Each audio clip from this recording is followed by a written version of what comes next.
Are we starting without Rugel? We have to. Yeah. Unfortunately, we don't have Rugal for today, but that's not to mean we won't have Rugal forever. He might show up at some random point. Uh, what do they call that in the industry? Coming in clutch or something? That's it. You never know. Clutching the pearls, yes. Mellows. Sorry. Can't say that. Which is a It's a lie. You stream can. on already? Damn it. You can. You can do whatever. I'm not sure your parental figure to tell you what to do and not to do. I want to get you in trouble with Twitch. Eh. Eh. What are they gonna do? Come to my house and spank me? Hmm. Spank me, Bezos. Oh, Wait, no. That's not the one. It's the other one. Or is it? I don't know anymore. Amazon Yeah, owns Amazon. Twitch. Yep. Alright. Musk is the other twit. Never mind all that. Last time around, hearing Gundhr Wyrm flight, things were good. Now things are not so good for the 10th game that we're having. Go figure. Everyone has some problem. Mellows only has one ice cream. Cobalt is drugged. Meta is having bees. Bees are attacking his house as we speak. Regis is not here and won't be here for a while, and I have horrible back pain. Let's go. I'm the true victim of this.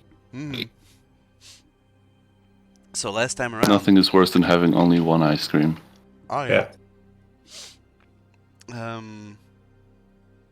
Little do you know, but it's actually caffeine ice cream because he's sleep deprived, the poor boy. Hey. So last time around, hearing Gundhr, or rather in Hosenfell at least, a lot of things were going on. Namely, you all were at the academy trying to ponder and wonder what is the next step of your general nonsense that you're usually doing. At first, you had returned from the fields between Mergin and Western Bowl to after you went and defeated the Sonic Elk. You came back to Nova Arcana. You reported it to Professor Jurgenod about, well, how you defeated the beast, and to reiterate on your agreement with him that if you were to defeat those titans, that he would forego your paying of the academy fees for this month. And he said that, yeah, all that's left now is for you to defeat the Wyrm in a lair next to the tower west of Nova Arcana. He also, well, not him, but someone else, also reported that there are many other worms in the Ellisfolk Mountains. Wyverns, rather, sorry. And that all of them need defeating. Professor Yugana did not extend your previous deal to you all defeating all those wyverns, but it is your job at the academy, kind of, sort of, to be wardens, defeat these creatures, protect the realm, all that nonsense, and that is why you're paying half price already on your tuition.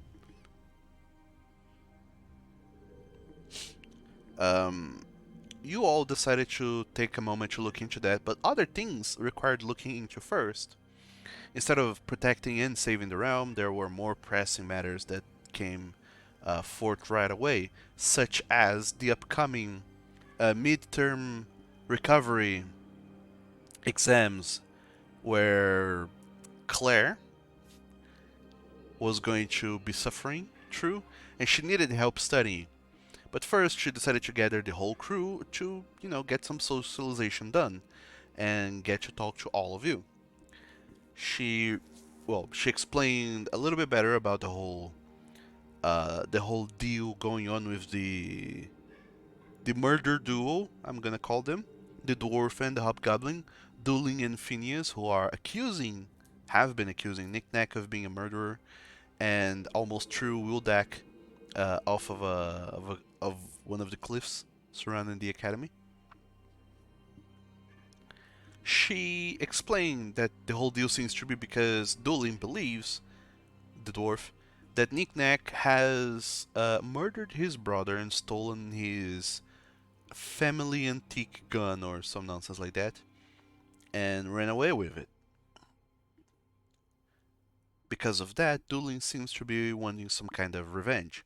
However, Dolin, much like Phineas, they are from Linia, a completely different kingdom to the north. So showing up here and just demanding the officials for justice is a little bit trickier than that. So they decided to get matters into their own hands by the looks of it. After that, you also had a brisk little fun conversation with Detective What's His Face, who is currently looking to find things about the the fire that went down in Belden. He's currently unsure of what's going on, but he is seeking, and who knows when and what he will find. Um, all he has to go on currently, it would seem, is a box that was handled by the party, and he's trying to find a divination wizard who may or may not be able to cast some kind of divination spell to see who has handled the box in the previous month. Lastly,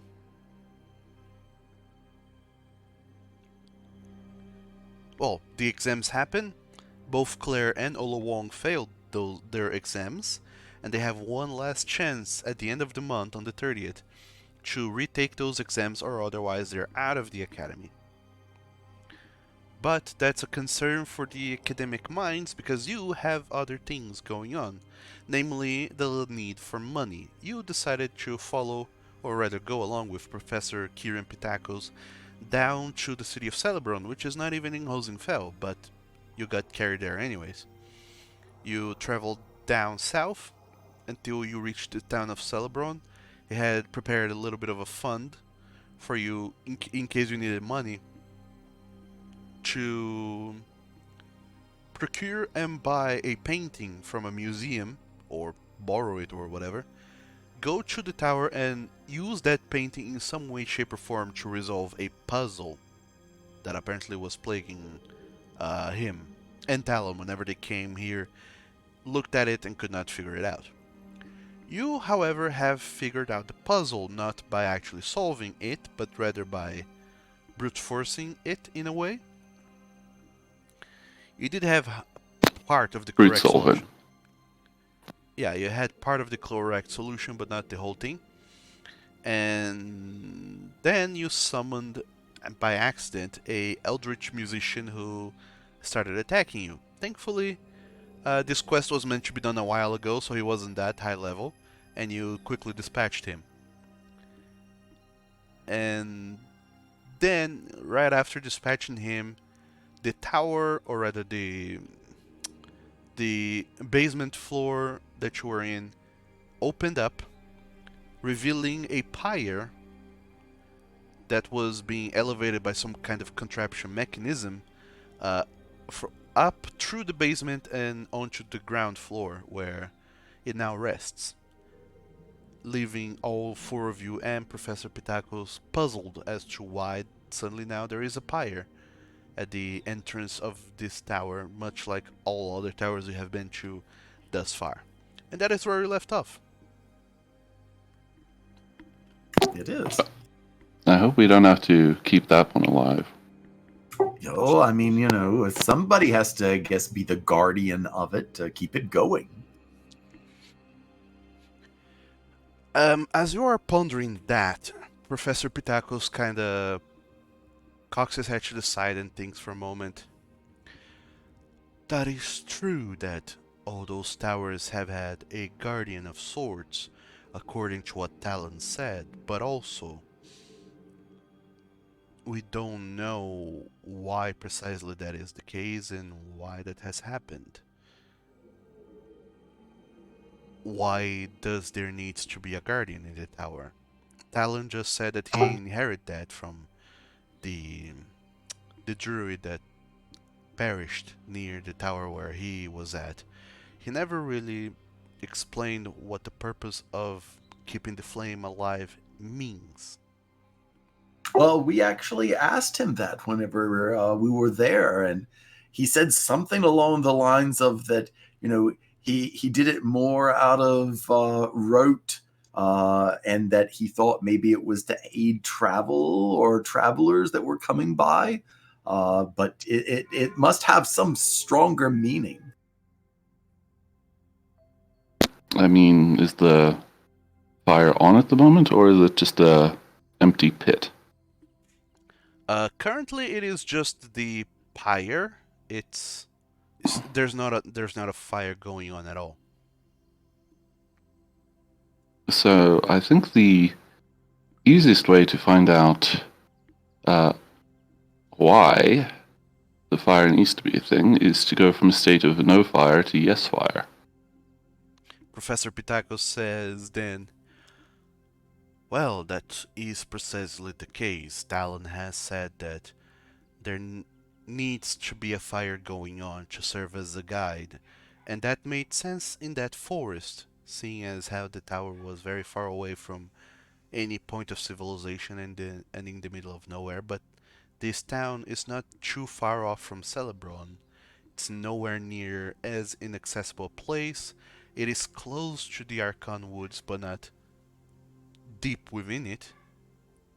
I would be hard pressed to think of this tower as some kind of beacon, unless this tower was here before even this town itself existed, which is, well,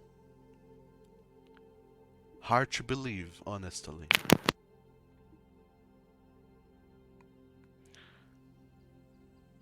As for lighting the fire,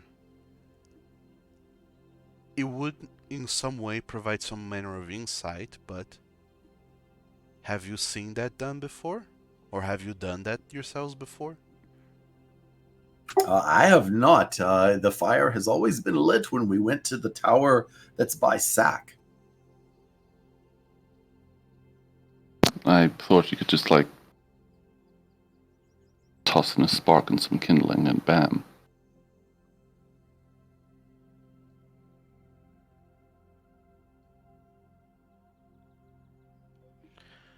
Well, we can go and gather some wood and see if that works. Very well then, I'll leave you to your devices, but eventually this flame will go out. What is your plan then? If you intend to keep this flame alive, much like the other towers. Well, I don't think that we can. The plan is less to keep it alive and more to find out what it does, and that in turn might determine why it is important to keep it alive.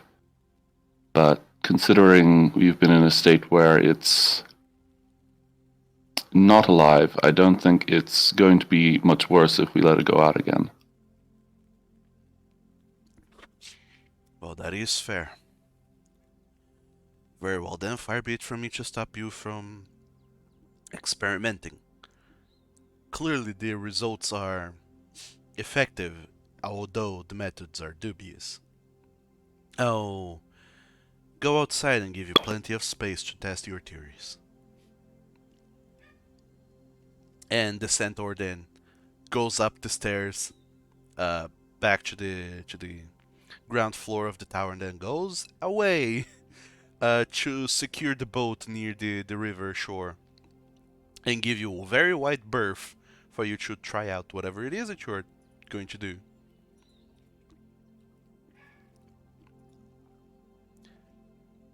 And by the way, what is it that you're going to do? Good question. Do you ever find that we must be some sort of canaries in a cave or something?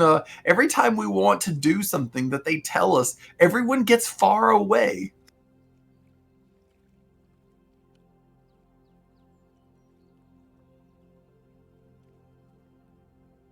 I just presume that they're lazy. Wildak is going to gather firewood and bring it in and set it beside the fire bowl. Vice, he just kind of replies to that, well, last time, every time we fiddle around with towers, ghosts come out of it, so that's a thing. And he goes off with you all to gather some wood, gather whatever you need to get a fire going. I love your voice impression. Thank you! So spot on! Exactly. I don't want to go full hard on my impression of Vice It's okay. and go, Comrade Wildak, let's go. So, you are all... Just get the conscript soundboard from Red Alert. Yeah, it doesn't take you any time at all, pretty much, to gather some firewood. You are, like I said, close to the Arcan Woods. And also close to Riham Woods, depending on which kingdom you're at. Nonetheless, the trees are the same. You gather all the firewood you need. Takes you a little bit of time, but then you go back, toss it all down into the pyre, and I imagine you have some manner of fire starting tool in your pockets or belts or whatever, right? I think I have. Wait. I have a flint and steel if no one else has anything. I think it came with the starter pack or something. It does come with the starter pack. Well, worst case scenario, Vice also has Produce Flame as a cantrip, so you can also get that going. Yeah. Yep. I also might have an alchemist's. No, I only have bottle lightning right now. I can make an explosion. It's fine. Cool. So are you lighting up the fire then, right? That's it. Mhm. Okay. I You guess. troll the wood in. The contract has been sealed. You create a spark, ignite the flames, and just as you do, the flames, they grow very bright, very hot, even more so than you would imagine a pyre would burn. There does seem to be something about this specific pyre, a vessel, place where the fire is contained, that does seem to enhance it in some way, shape, or form. Although, which way, shape, or form is a bit of a conundrum right now. Nonetheless, the fire is very bright, very hot, and it illuminates the entirety of the inside of the tower, and the small little slit windows on the very top of the tower also get illuminated, and light just floods out everywhere, especially through the main door. You have pretty much created a beacon of sorts. But other than you being very warm and illuminated, nothing else happens. The fires just Cozy. burn. Well, Oh, that that's was a more big pragmatic. letdown. That was more pragmatic of an answer than I was hoping for.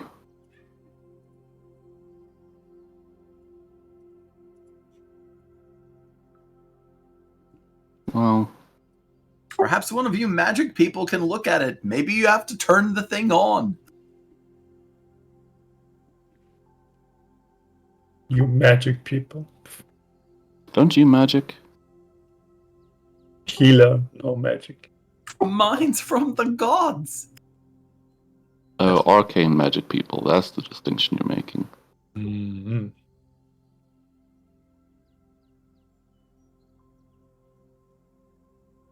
Maybe Wise can have a look at it. I don't know. You can't do that just because right now Vice is being run by the DM with all the answers. I can't do that. What? Well, Worth a try. I was I'd probably Is think there- that the is first there check a- would be detect magic or something. Oh, wait. Yeah. We don't have enough information with that spell yet. We. Is there something that I can do to see if there's a religious significance to it?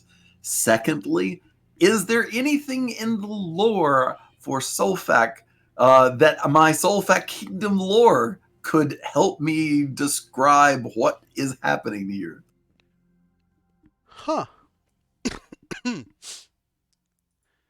know what? Your Sophac Kingdom lore is not gonna help you at all. But I will let you try a... By the way, everyone reset your hero points to 2. Ah, yes. Thanks, Mom. Didn't even use both of them last session. Yay. While Vice had none. Yeah, he used them all.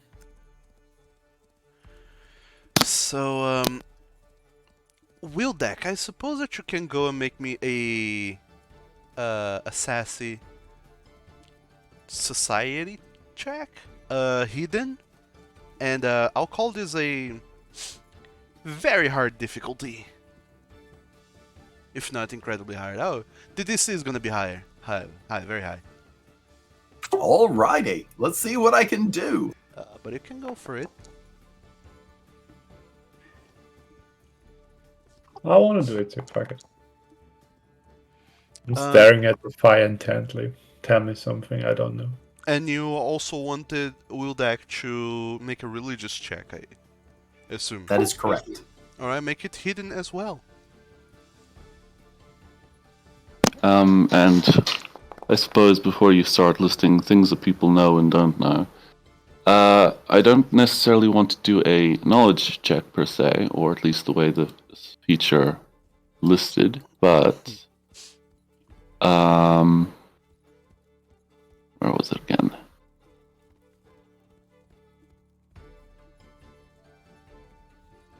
I want to see if my crafter's appraisal might... whether or not it's crafting or an arcana check or something is not the problem, but sort of my understanding of magic objects to see if I can figure out what this thing is. You can use crafting instead of a skill associated with a magic tradition to identify magic on magic items. Ooh.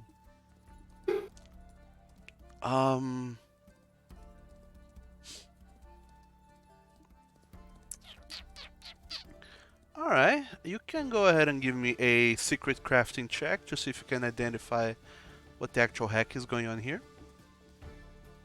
Yay. Expertness.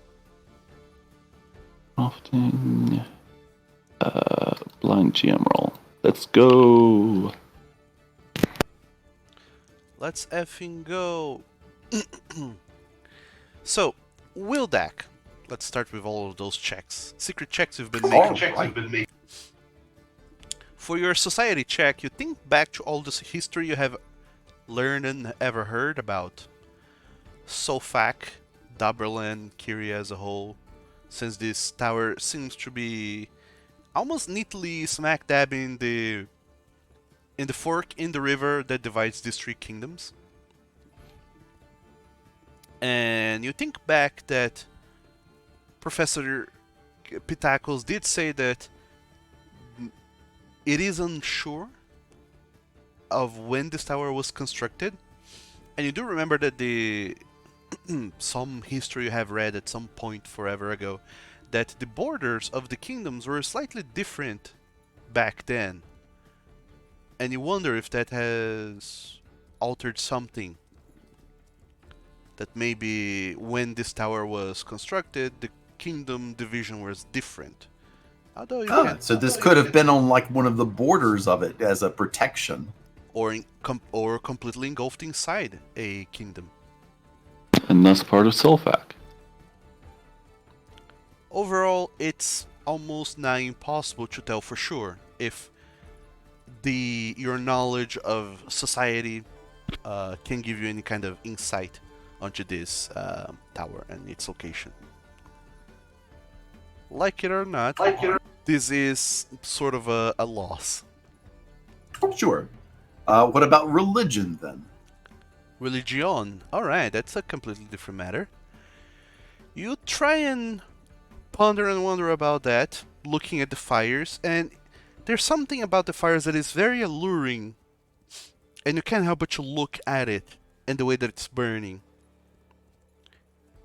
The flames feel almost alive, and you ponder for a while.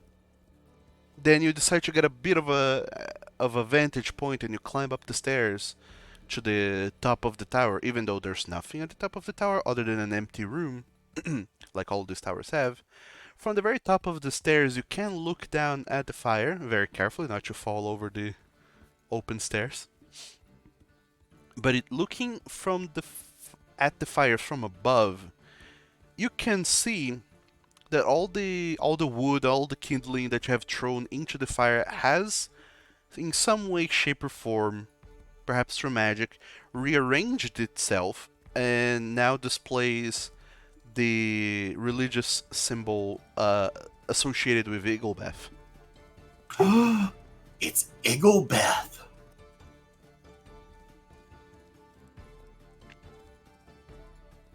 Tasty. Well, you know who he is, don't you? The god with the Wanna funniest pretend I name. don't? No, he's not the god with the funniest name. Who is then? Half Kemp Forgone. A cap for gun, Professor Pitacos corrects you from across the fields. Yes, I know. I always have trouble with that one. You make a compelling argument, but it is a mouthful to say, so it's got some points down.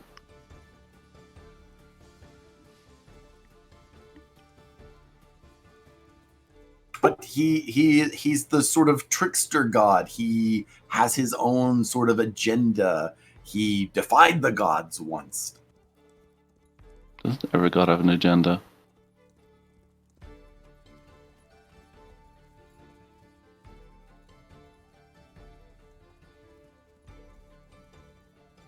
Some even say that he's responsible for the Fivnet.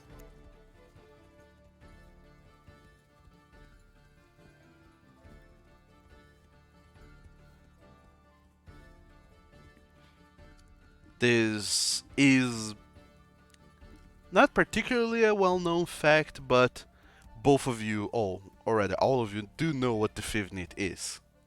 Right, Lex and Knickknack? We did hear about it when we stopped being dead, so approximately. I totally know what that is.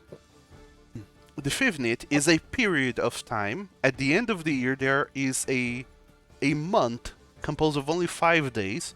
During those 5 days, the sun does not come out. It's darkness for a whole week. Ah, we're on the North Pole. That period of time is known as the Fivnet. And some scholars do believe that Iglebeth is responsible for it in some way, shape, or form. But they don't know. I see.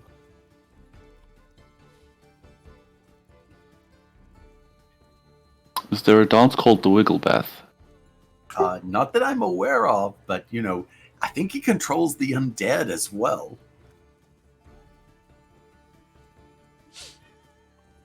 Nonetheless, moving on, with your crafter's appraisal, Knickknack, you can say for sure that there is something magical about this pyre, this fire vessel, if you will.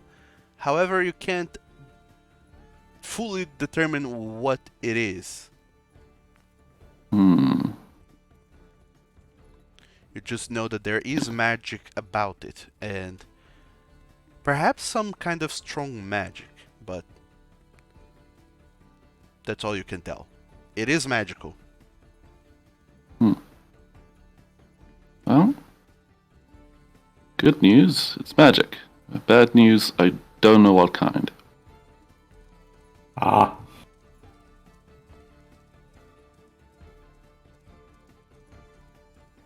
I don't know if it's What are we just supposed making to do? this fire extra bright, or if it's a beacon calling Iglebeth to this world or something. I don't know.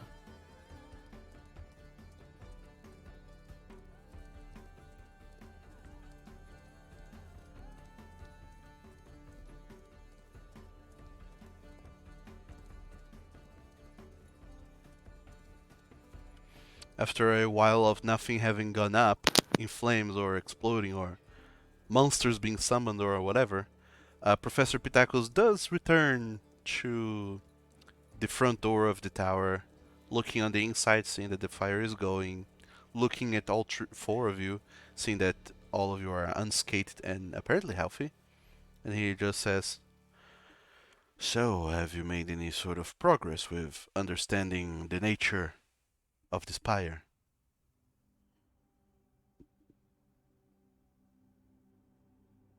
I It's tell him, if you look magic. at it from the top, it makes the symbol of Igglebeth.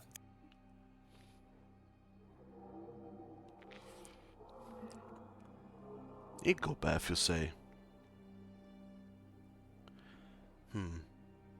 That is potentially concerning.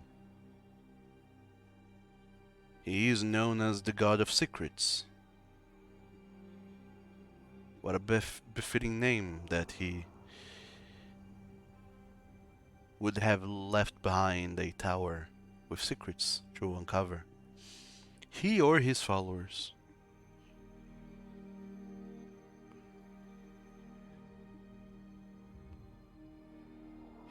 Have you had any suspicion or inkling of clue as to what this secret might be? Not A1. Nope. Just that it keeps us warm. That's about it. Isn't there a locked door here? Come again? Isn't there a locked door or something here that we couldn't get in because there was a puzzle? Nope. Okay, so we just puzzled to puzzle. Got it. Well, you puzzle to unlock the pyre, clearly. And get the sense of accomplishment of solving a puzzle.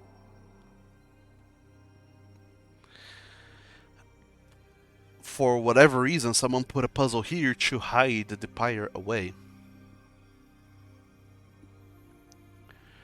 Well, if we don't So know... you're saying that by not having bought the painting, we have earned a sense of pride and accomplishment. Well, you do get to keep all the funds I had prepared to.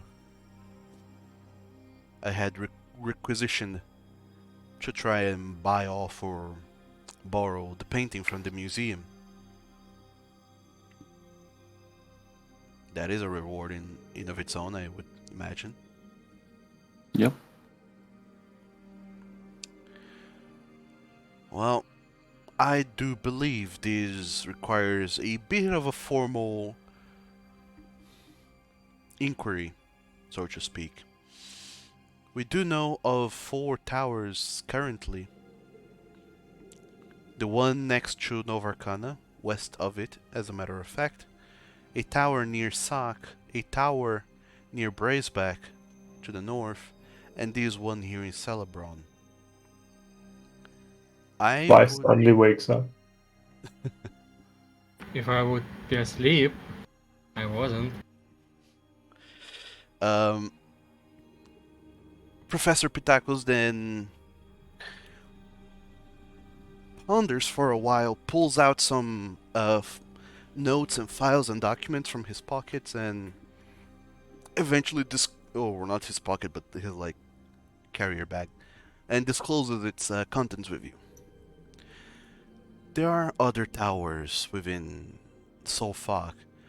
As a matter of fact, there are towers within all of Hosenfell. Towers much like this one, with a pyre within that burns, or not, depending on the tower, whether or not it is being taken care of. That is as much as I have been able to ascertain from asking around. There are towers in this kingdom, in Solfak, that have yet to be, well, that could use a warden, someone who keeps the flame alive, because as it currently is, the flames are dead. I don't know what difference that makes yet, but I would assume it is a important inquiry for us to be making, so I would like... Maybe it has something to do with the ley lines. Potentially. I really don't know. But I will, effective immediately, get you all to look into this matter of the towers. I wonder if the other towers have symbols of the Almighties in the pyres. It's always worthwhile going back to them and learning at some point. In any case, I'm going to formally issue a request for you to, if you have the time, of course, to look into this matter of towers. As it is, I don't have enough time in my hands to look into all of these along with all of the other matters I have to attend to, so I'm going to be leaving this to you for now. If and when you find the time, please look into the towers, and if you are ever able to ask around anywhere with anyone, make any kind of discoveries, please do report back. I don't know yet what's up with these towers, but I feel like they're important in some way, shape, or form. So, if you all go and look into your quests, you will see that you have a new one. Hooray. Huzzah! A quest.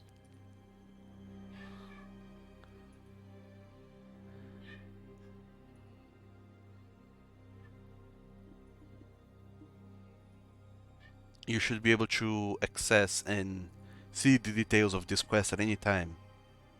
Mm-hmm.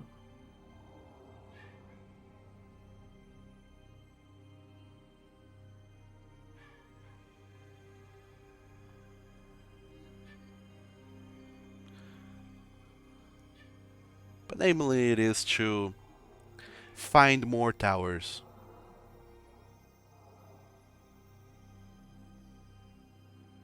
Something, they are built on the lane line, something. That is some of the thinking, yes. Okay, we'll do this side quest shrines. Fine. You know. Will I get the orb for them? Can I exchange for orbs for something? No, you stand on the top and then you have the elf spirit pop out of you and then you can fast travel between them.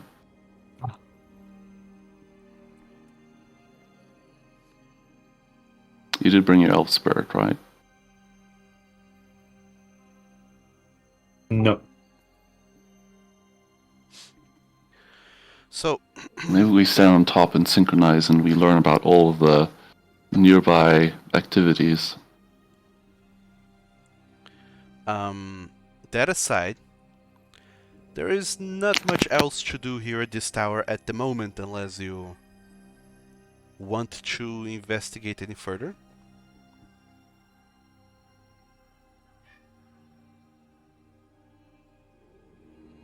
I think we're good. Yeah. Yeah, I've done everything that I possibly could to investigate this tower. I looked at it. Looks like a tower. Oh, It is tower. I investigated the tower. as a matter of fact, Vice, what you have discovered along with your party mates is that the tower. There are many towers like this, very similar to this, all over the place. But this one is mine. Knick-knack peed all over it. You have solved the puzzle on the underground with the paintings and the musicians, which caused this pyre that was hidden somewhere underground to be unlocked and be moved towards the ground floor, whereupon all of you gathered materials and threw them at the fire to stoke the flames, keep the flames alive, as Talon himself kept on saying. The flames are alive. It's functioning as a beacon right now. Wildak, by exploring a little bit, discovered that all of the wooden kindling that you have thrown into the fire forms a symbol of Eaglebath for some reason. And that's about it for now. We didn't start the pie. Wait, we did. Yes, we most assuredly did. And Knick-Knack looked into it, trying to discover if anything's going on and what the hell even. And I suppose, Vice, that you could go ahead and give me an Arcana check to see if you can. Oh boy. A secret one, please, to see if you can identify something fun about it or not. Something more than what Knick-Knack was able to ascertain. Arcana is my best skill. Arcana is my favorite. Yum. I rolled like, I don't know. I rolled a dice. You rolled a number. Or rather, you rolled Oh my god. a symbol because your dice doesn't have numbers. Go figure. It's funny that way. So, Vice, you discovered two things. Just from paying attention to all of this that was happening. First, you remember back to the tower in Sak that you discovered and all that nonsense, and then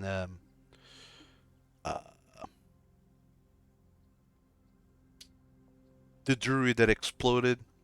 At some point in your research, someone had mentioned that that druid might have been a worshipper of Eaglebeth. Right. And you imagine if that's related in some way, shape, or form. Maybe it's less what Wildak said, that every tower has a symbol of a different almighty, but rather that these towers are wholesale a work of the followers of Eaglebeth. Furthermore, you did also discover something interesting, or rather, noticed something interesting. At first, you attributed it to the weather, to the wind, or what have you, but you did notice that as Professor Pitacles was naming the towers, whenever he said the tower near Braceback, the tower near Sack, the flames, they did seem to flicker ever so slightly, and you felt a change in temperature, like a chill running up your spine. You did not feel that, however, when he said the tower near Novarkana. Is that the one we already cleared? That's why, huh? Or am I stupid? I think this might be linked to the other towers then. I will relay my findings to the group, so I can actually think I see, as people say, in character. How do I tackle the quest big one? Ah, yes. Okay. Come again? It's good, it's good. So which one didn't flicker? Can you repeat the name? Sorry. The tower near the academy, near Merging. Uh-huh. So the one we finished is not responding with flame movement. I see how it is. I see how it is. Well, that was the first tower you visited. Yeah, I just forget names. Sorry.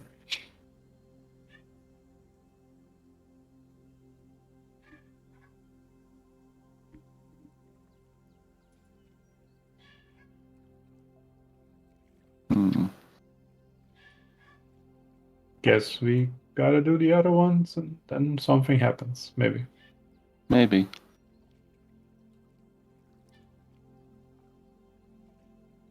It's not like the flames pointed in a direction when you said the names.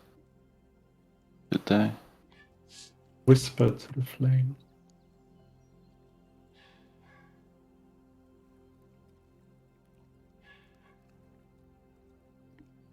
Well, when Professor Pitacos had said those things, the flames just flickered and the whole temperature in the room seemed to change ever so slightly. But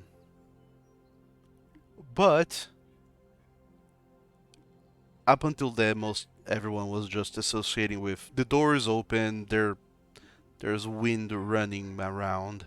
But Vice sense that that is not just the wind, not the weather, but rather some kind of magic was at play here. Must have been the wind. It's a kind of magic. No, it's completely the opposite, Vice. It has not been the wind. It's a kind of wind, yes.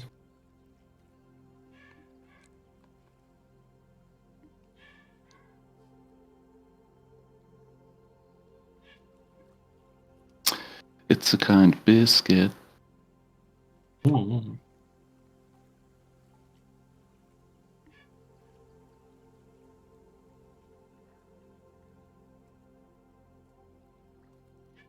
So, what's up next with you guys?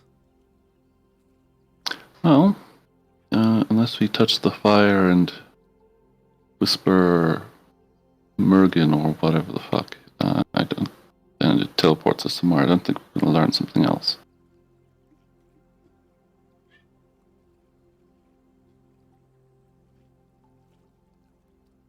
Yep, basically.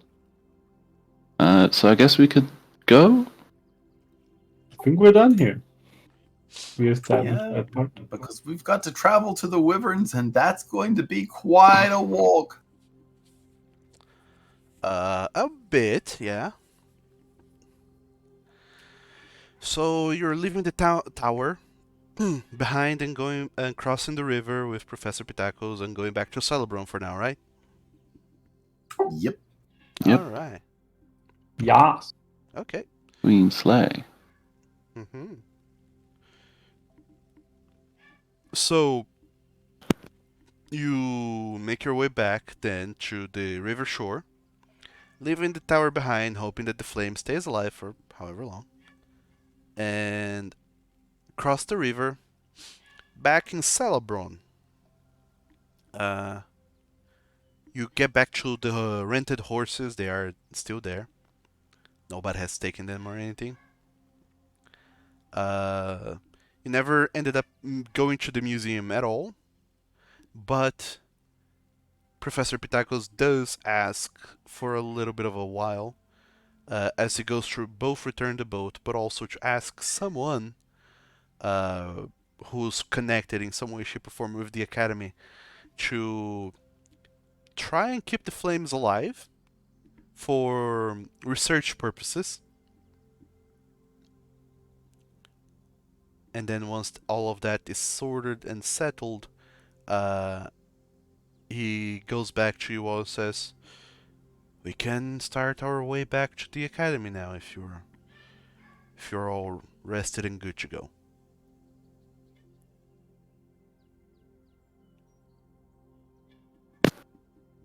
Sounds good. 1 in the afternoon. It should be. We can at least get some travel in. Yep. That we can, yes. So you all start making your way back to the city of Belden. Takes a while, and you get there at the end of tomorrow. So the next day in the evening, that's when you arrive in the city of Belden. After riding your horses for the night, spending some time to camp at the middle of the road, waking up early the next day, and riding your horses yet again throughout the whole of the day, the following day. And by evening time, you're arriving in the city of Belden. It's still going as usual. People at this point, it's been weeks, people have completely returned to their normal regular lives. There is a lot of people who are still kind of every now and then they kind of talked in hushed tones whenever the matter of the farm is mentioned, or the families of those who had lost people to the punching dead tree. But otherwise, everyone's stoked to see all four of you striding back into town. So much so that uh, the tavern keep once again absolutely refuses to take payment and lets you stay there for free, as you are still the heroes of Belden. And in the following day, you can once again depart back to the Academy of Mergen, which I believe you were doing. Yup. All right. But I would like to buy some rations. You should still have. But you have one already. Hello. You have 8. Oh, I do. Excuse me. Yes. Never mind. Yeah, you have 9 rations. Yeah. It's just very confusing. I thought you had one. 8. It's just being sneaky. I bought one last time. You have an item called rations. Each ration has 7 charges. I have 7 charges. I didn't know. Yep. And I have 2. I had 2. I bought another 7 charge. So yes. Sorry, I hadn't scrolled down far enough. Yeah, but from that one that you have 2 charges, that's 2 from the 1 ration, and you will notice that you have 2 of those. Ah. So in fact, on that one you still have 2, but then once that 2 is gone, you have another 7 plus the other 7 you bought. So you have like 14 days worth of rations on you, Wildak. Sure, but what about second breakfast? Don't tempt me to write in that halflings consume double rations for no reason. And fitting.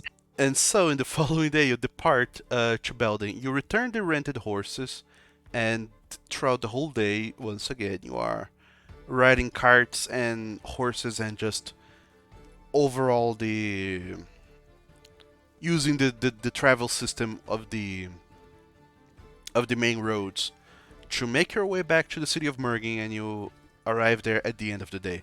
But not before Professor Pitacos stopping for a little bit as you're traveling and sharply eyeing you, Vice.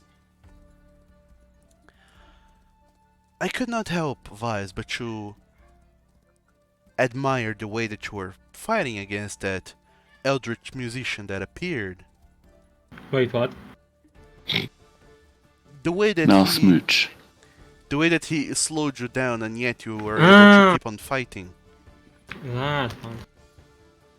I have some questions about that, if you don't mind.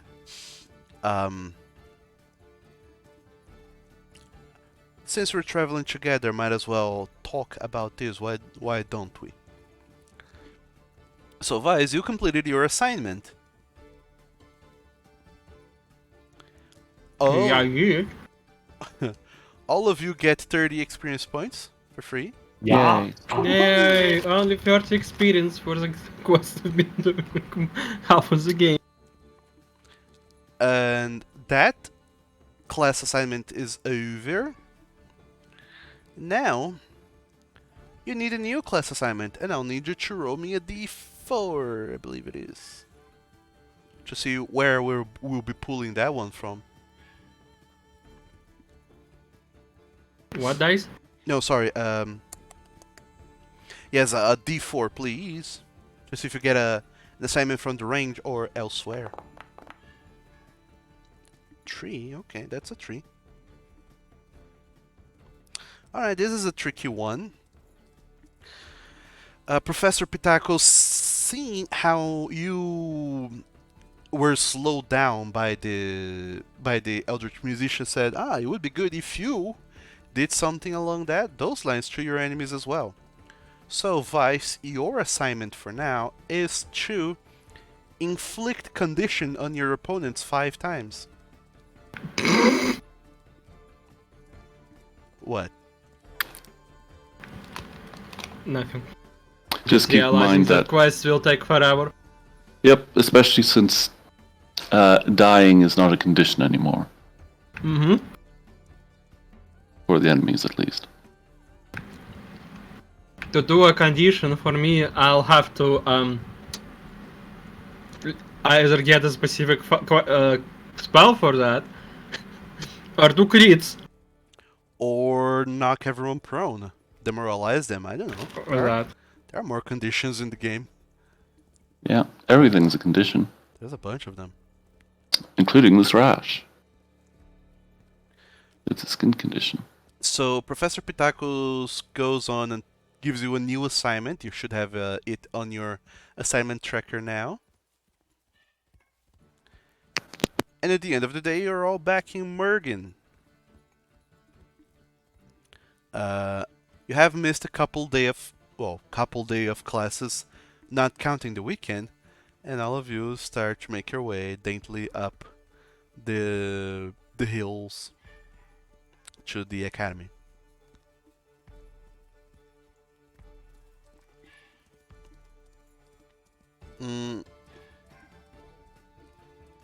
Yeah, nothing else weird or big or interesting of matter happens on the way, except that when you get to the academy itself, there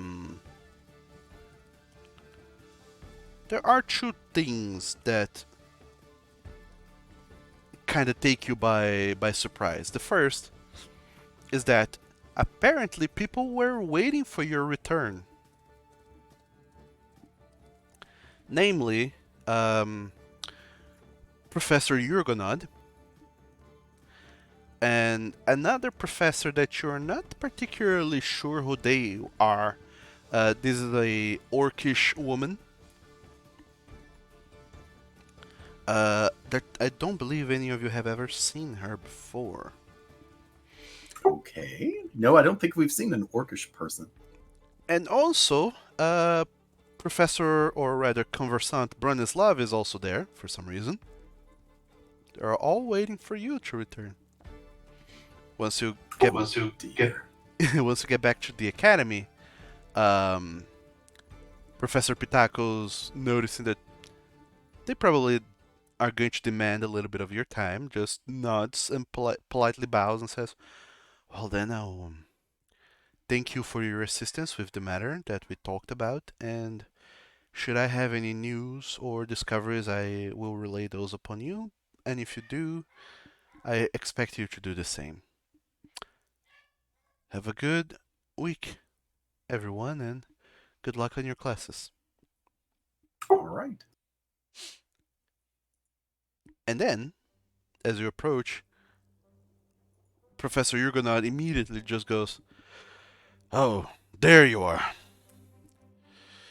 Thankfully, people keep us posted about the comings and goings of our students. We have had need of you, four specifically. More so you," and he points to you, Knick-Knack. Okay. Once again, the Lords of Mergen have been requesting the services of the Academy, namely, that things be moved back and forth. And you know what that means. We need someone to pilot the Wyrm. Aha. Lord Sternhell wants more shipment of things to go around and about, which is always an opportunity for you all to profit. Except that this time, we're also going to have you flying with a old companion. Would it be the original pilot? Why, yes, it will be Meldrin Jade. He will be accompanying you. He has been working at the workshop to work on a program to teach more students and other people how to fly. An airship is what he's been calling that. I don't think that name will stick. So, Meldrin has been helping the Academy with figuring out a program to teach new flying ships pilots in the future, but we still need people to fly the ship itself, which comes into place all four of you. If anything is to happen, I expect you four to defend the ship with your lives, and also hopefully keep Gundhr alive. We will prevent him from touching giant comets this time. Yes. Well, not only that, but I have also expressly forbidden him of going into the field. He is to accompany you, yes, but he will only be leaving the ship if you arrive at a town. Not only for the matter that he will be helping you with the matters of the logistic, but also that Gundhr has been tasked with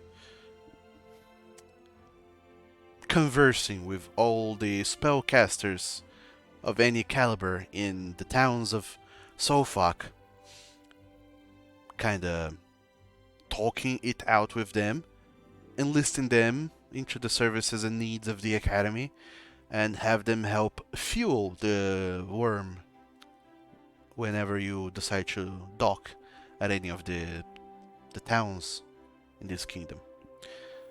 Is that really a good idea? I mean, if you get that spell wrong, we don't know what happens yet. While your concern is valid, we also cannot afford to have the ship take a week to recharge before you can make the flight back to the Academy.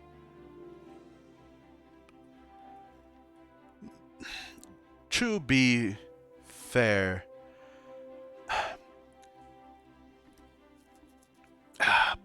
Professor, would you mind explaining precisely what Lord Sternhell has in mind? And the female orc, she starts explaining to you all. She smiles broadly, looking at all four of you. Oh, so you're the pilots and the heroes who have been flying the Wyrm, I see.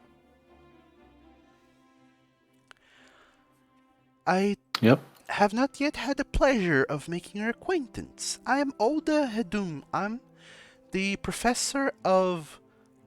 Well, I'm the head of the Department of Logistics here at Novarkana, and it is my job to ensure that everything that needs to go goes, and everything that needs to come through the correct means and in the right times. A You sound fun logistical at parties. coordinator. Precisely. I am, as I said, the head of the Department of Logistics here at Novarkana. I am the one who has the displeasure of talking to the likes of Lord Sternhell and Lady Kestenborn whenever things need shipping around. My condolences. I thank you. I appreciate it. Lord Sternhell has some need of things being shipped to Keppelberg. I don't know if you're familiar with the town, but it's on the road north from here, at the border with Lignia. Oh, that's Ligma. quite the trip. There is also a shipment that he's expecting to get from Denshaw. Denshaw is a town west, or rather east of here, northeast to be more specific, across the Scharhofen Mount. And as you can see, you would need to go around the mountains to get to Denshaw, so being able to fly straight there, over the mount, would be quite an endeavor that Lord Sternhell is also very eager to hire the Academy to do in his stead. And also it provides, as always, another grand opportunity to test the Wyrm in long flight scenarios. I take it to understand you have flown it the most at SAC? Yes, we have flown to yes. Sac several times.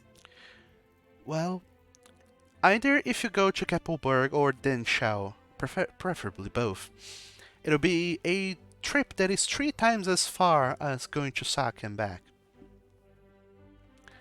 So, it is necessary. Mr. Branislav here has also taken the time to explain to me something called the ley lines that you use extensively with flying the Wyrm. Yes. Well, if it helps the Academy if it helps the deliveries happen, I want you all to not only make these deliveries, but also to find those ley lines. And I am ready to put in some sort of compensation in case you do. Okay. I've had some thoughts on the matter, but not really had the time to sit down and develop anything. Rain goggles. I was thinking more something that lets you see ultraviolet light, but sure. Yes. Though, Bronislav can see ultraviolet light. Come again? Can he? He said so. Oh. No, he said he can see infrared. Infrared. Okay. Yeah, Can light to you then.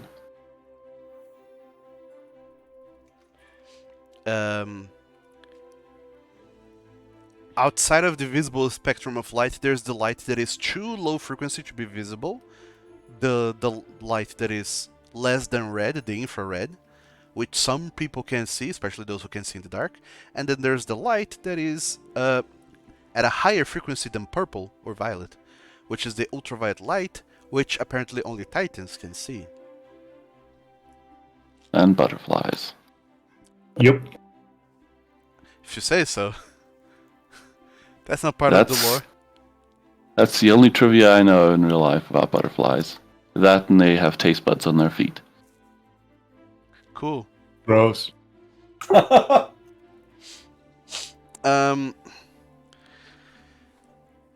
any case, you have a new quest for you all. Yep. It's to find the ley lines. Well, we had that. We had that to start with for ourselves. I mean, we wanted to create some sort of mechanism that would let us see them. Yep. And At while the very I- least, a prism might help us. And while I appreciate your enthusiasm, the Academy is prepared to help in any way, shape, or form to assist in that endeavor. Isn't that right, Professor Jurganon? And the Hobgoblin nods. Yes, we are indeed prepared to do that. Speaking of... Excellent. Cold hard cash is always a great encouragement. Says Subtle. the little. Yes. Says the tax collector. Mm-hmm. Mm-hmm. Well, indeed, you will get some, as you call it, cold hard cash if you make those deliveries. You are being paid to deliver them, after all. That And is true. also to ensure the safety of the Wyrm and of our squishy pilot, Gundhr. We don't want to lose him again, do we now?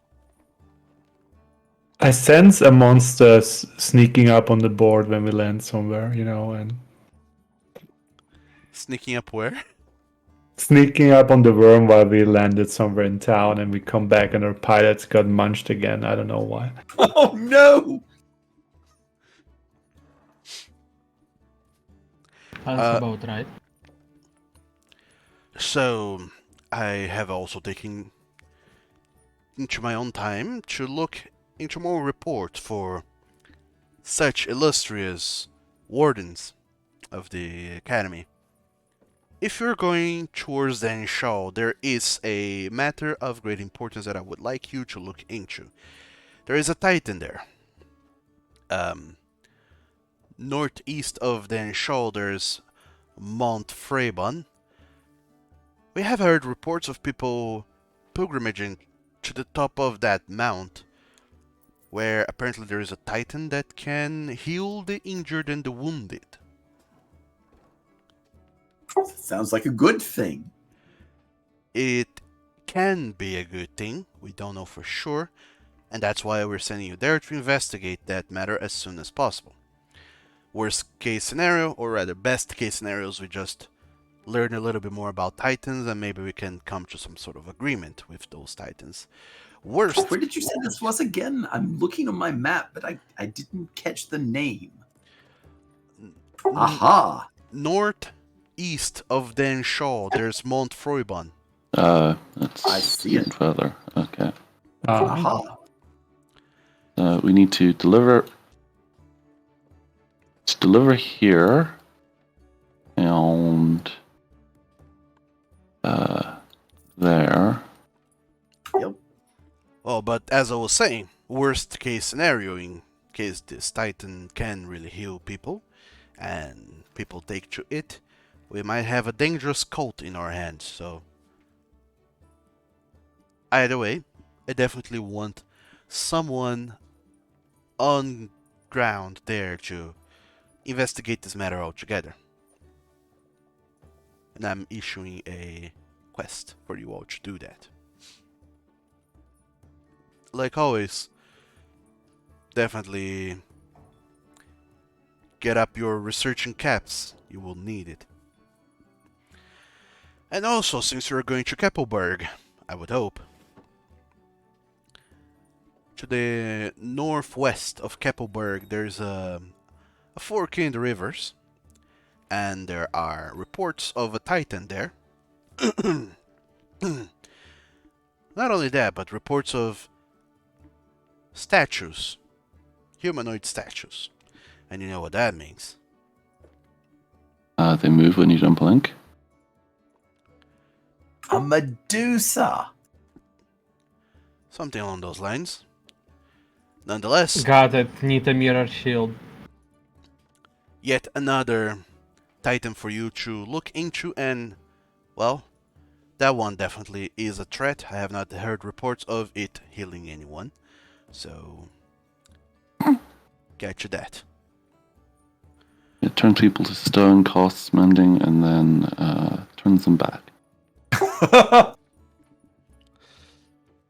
That's not quite the case. There are two different titans, Knick-Knack.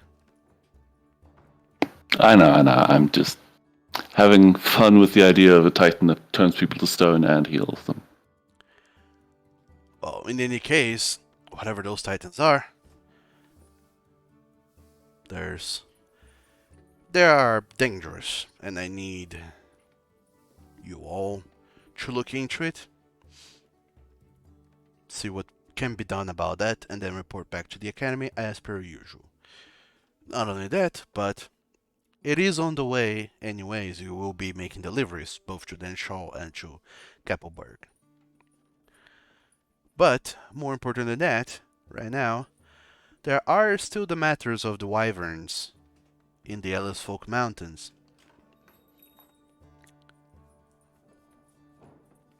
Which I hope you get to as early as possible.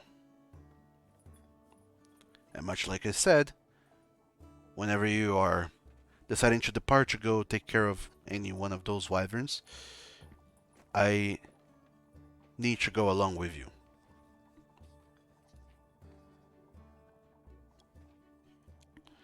And I believe that is all. Unless any one of you want to add anything else to the report? And the female orc, the professor, Professor Redome, she just says, "No, that's pretty much it. You have got everything said. I suppose I'll see you at the workshop one of these days if you come to the logistics department. We can always have a chat in case you need something requisitioned from anywhere within the kingdom, be it magical items or some manner of healing potion or whatever. If you cannot find it in Mergen, just let me know and I'll find a way to procure it." All right. And Professor Conversant Branislav just looks at you all and says, "Nah, I'm good." And then Professor Jurgonod just says, "Well, alright then. Have a good evening, and good luck on your exams as always, and with your research as well."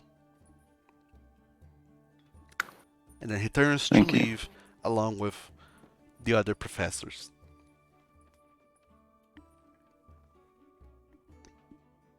Except that Conversant Bronislav stays behind. After all of them are gone, he just turns back to you all and says, So, about those ley lines.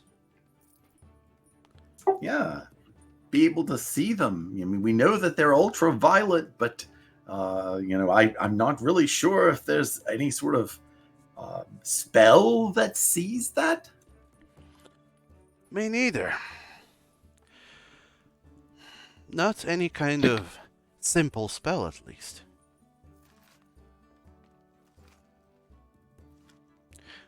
Nonetheless, I don't think you'll be needing spells. We have a very intelligent member here at your group. I think he'll be able to figure it out. I'm just pondering here with myself.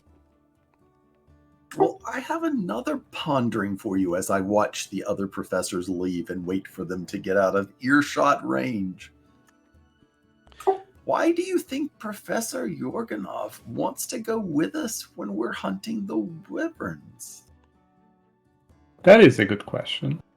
It seems he's almost fixated on that. As a professor of an academy, I would imagine he's very interested in knowing about the comings and goings of these bigger things like wyverns. Why not? Well, yes, but I mean, he didn't make any effort, or interest to go after us with the sonic elk or the fire-breathing monkeys. Yeah, Why his insistence wyverns? is exceeding academic, interest. Well, I don't know. He is, after all, from what I heard, the head of the bureau, and the bureau is, like it or not, the main source of socialization between the academy and the rest of the civilized world. So he is also, as it happens, one step above the head of the head of the Department of Archives and Suppression. That is important. If there is anything awry going on, he would like to know before the head of the Department of Suppression knows, because he is also a head of the Department of Suppression. Not only that, but he is the deputy headmaster of the academy. And I imagine he is taking care more of the hands-on matters than the actual headmaster. Oh yeah, I'm sure, but it seems a little odd. I have heard that you four have been absorbing the essence of those titans you've been slaying, or whatever it is called. Essence, Well, I didn't know that it was going to happen, but yeah, it did. I wonder if there is something to do with that as well. He did specify a number of titans that we absorbed the essences of before he wanted to join us. Maybe He's gonna slaughter us and absorb the essence for himself. Well, that could very well be the case. Maybe Professor Yurganot just waited until you were plump for the takedown. Right? Here, there can only be one. You're right, and I stab you. No! That's a reference. There is one more suspicion I have,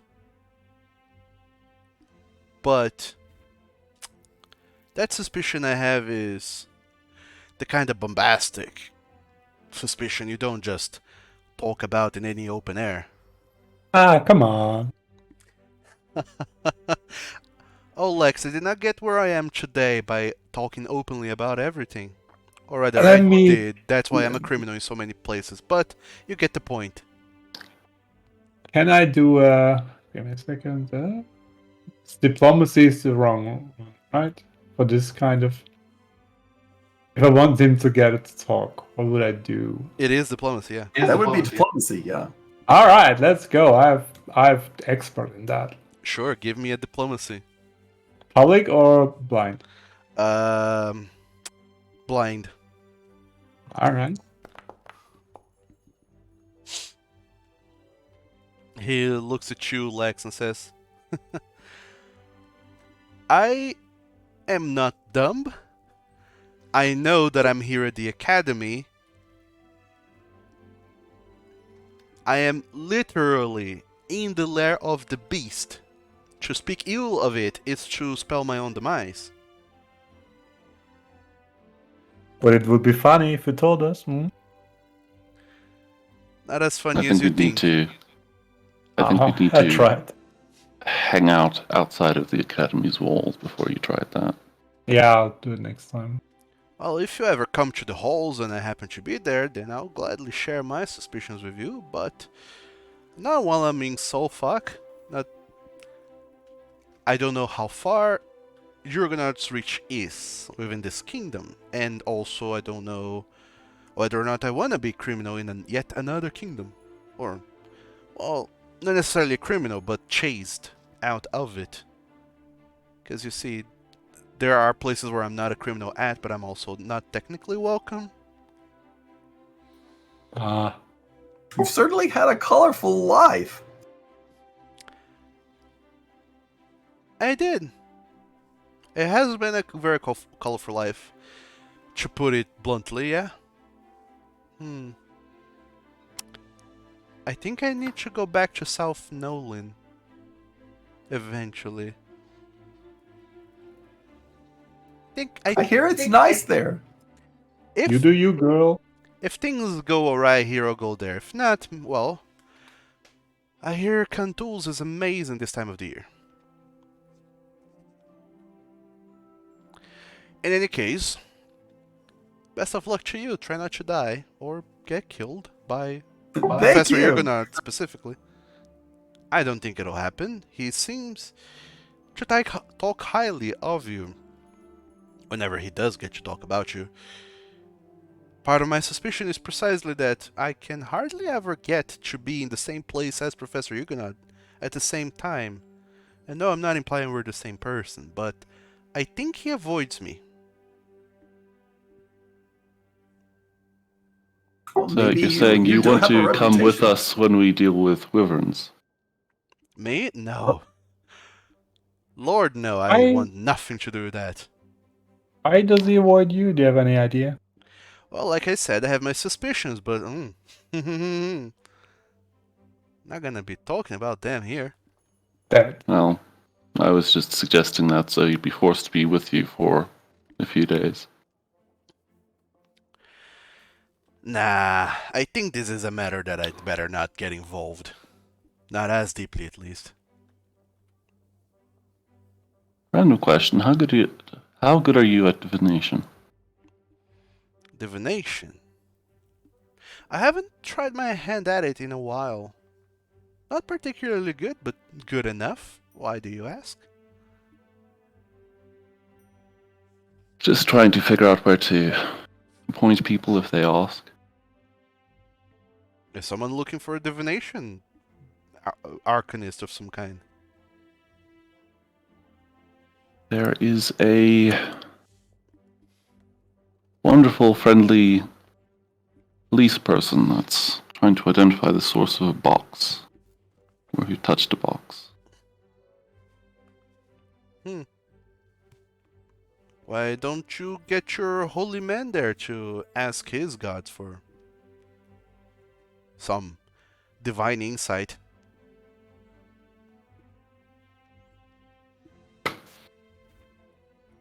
Sorry for fiddling with servers. Everyone was a robot.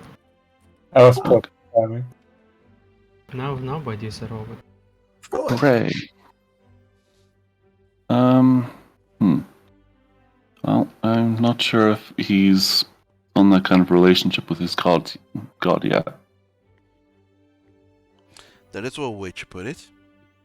They're taking it slow. Okay. Well,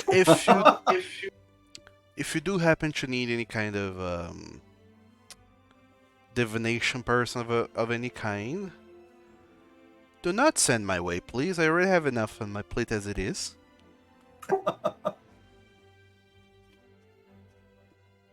I can understand that. I mean, we're trying to work off our tuition, and next thing you know, we're flying around taking the Wyrm places. Oh, and to imagine that when I was younger, I wanted to come and study here. Oh well. Yeah, you dodged the bullet. Like those tuition prices, man. Yeah, prices were very different my time. My time. Feels like forever ago. In any case, should you need anything, I should be around for a while longer. And I hope you have not been being pestered by our northern friends, have you, Wildak? Excuse me? The Shovey boys. Oh, no, I have not been pestered by them anymore, but I have also given them a wide berth. Oh, that is good. If they do push you from ledges or cliffs or anything, do let me know and I'll Yeah, I'm sure. straighten them Maybe out. from the afterlife. Ooh. Oh, I'm sure you won't die from falling off a little old cliff. You have 3 levels now. Yeah, I'm sure your goddess will protect you. Or something. Thoughts and prayers. Yep. Thoughts and prayers, oh Lord. And if I don't see you anymore, then I'll just assume that they have had something to do with your mysterious disappearance. Got it, got it. Have a good one, and enjoy your evening. Bye. Bye bye. And Boy. Conversant Brenislav goes away. All right. That was an interaction. Indeed. Yeah, so. No pointing our friend to him and hoping he'll bail us out. Got it. Yeah.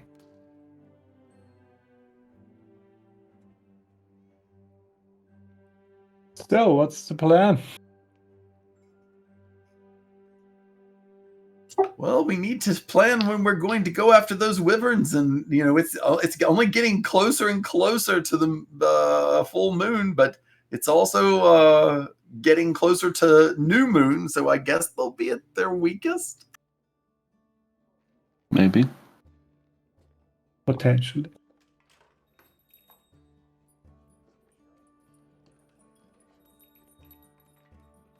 If you wanted, you could roll some bones to see if we could figure out where a box is located. You're just going to bring me more and more into this, aren't you? You're the one who brought. You're the one that was so fixated on it. Well, I don't want someone to find it. They'll think that I did it. You didn't touch the box. You'll be fine. I didn't touch the box. I didn't set the place on fire. Exactly. But I know who did. So, I want to ask something to the party. I mean, I didn't touch the box either. Do you want to try to have a research on site to whatever last Titan was that we were hiding against before we died? Because those dreams, those 2 figures, they might be some Titans, you know? Yeah. Could be. Some site research wouldn't hurt, and maybe we find other Titans that way that might help us in the future. Maybe we find our old notes. Good. Did we ever find out everything about the wyverns? Yes. Did we find out everything? Yes. Okay, very good. Very I also thoroughly. I think, kind of healing have more interest for me to know more Well, yeah. about it. I mean, I can understand that because, if we were fighting that one and we died and it brought us back, then that would certainly explain things. Groundhog Day. Ooh. I feel like they would know about it, though.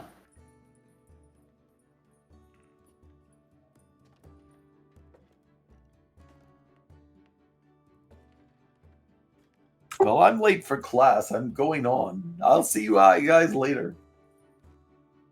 It's 6 p.m. Isn't it late? Oh, sorry. You I are read very that late wrong. for class. I'm very late. I'll go tomorrow. I bet the So, other student has left and she hasn't come back. Vise, you want to get that research going on then? Yes. All right. First of all, I would most likely ask our professors, who most likely know at least some information about the last Titan we were heading against. Like where it was. Or what it was.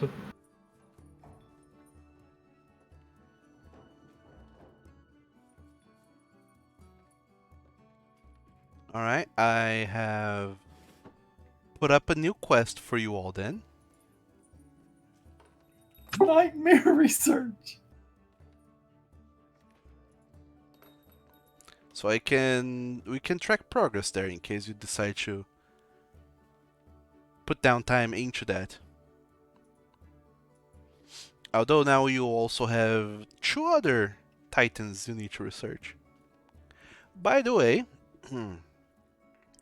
if you go to your journal tab in the tools on your left hand side of the screen, the last one should be journal notes. There's a little pin which is toggle notes display. If you have that pin toggled on and you move back to other tools, you have 3 pins displayed on the map, those little red squares showing where the quests are. Ah, that's fancy. That should help you all a little bit.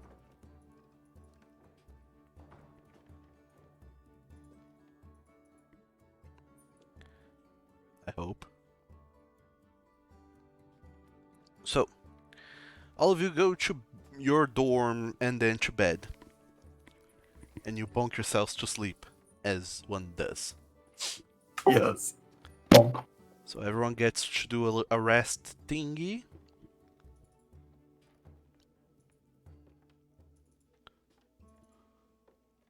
Recovering some hit points as well, as part of your I did. resting. And It was just 3. Vise, you're probably already at full hit point because you also rested twice on the way from Celebron back to Mergen. So, rest and maximize your hit points. And today is 4-day. Middle of the week. Classes are about. What are you all doing? Go Yes. class. Going to class. Yes. And I will, while in class, attempt to do some small talk about lizards with an elf goblin. What? That's The very evil, specific. the evil genius in training. With Lois, you mean? Yes. Alright. So, you go to class and you make small talk with with Lois about small lizards. And you see that she's kind of just has her head down on her desk as she's fiddling with her contraptions and innovations. And you're trying to be polite and just coming like, hello, how's it going? What are you doing? And then when you... And she just kind of just grunts responses. But then when you say whatever it is that you say about small lizards, you see that she doesn't immediately changes her general demeanor, but you can finally see some sign of actual life breathed into her. She just seems to flicker her eyes towards you ever so slightly and then back to what she's doing. And instead of responding with a grunt, she says, yeah, what about them?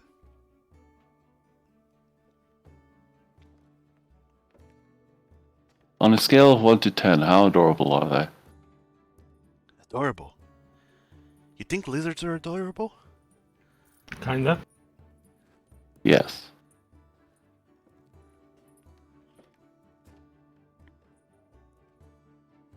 Zero. And Lizards are oh not no. meant to be adorable. Lizards are just... Adorableness is a useless metric for society. Lizards don't need that. Lizards don't need to be adorable. Lizards need to just do their thing. Do you think lizards care about putting on makeup? Do you think lizards care about waddling their bodies around as they walk? They don't care about none of that. They care about survival, raw survival, about making sure that they're getting all that they can get and that they're spending as least energy as possible to get from point A to point B, from day 1 to day 2. Do you understand? It's not about being adorable, it's about being efficient. She sounds didn't- like she's fun at parties.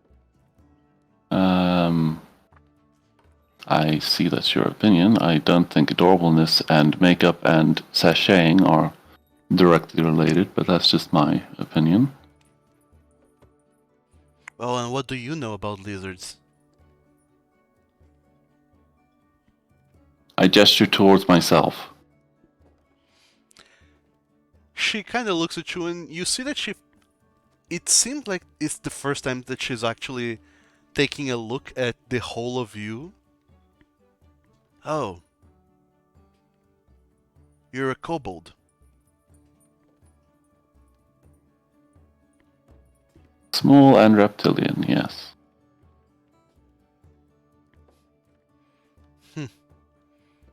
Kobold as you may be, reptilian as you may be in biological sense, your mind and your brain has been tainted by values of society. Why do you wear clothes? If you were a lizard, as you say. Because people arrested me the last time I went around without clothing. You don't see people arresting lizards. Lizards can just exist. There's no...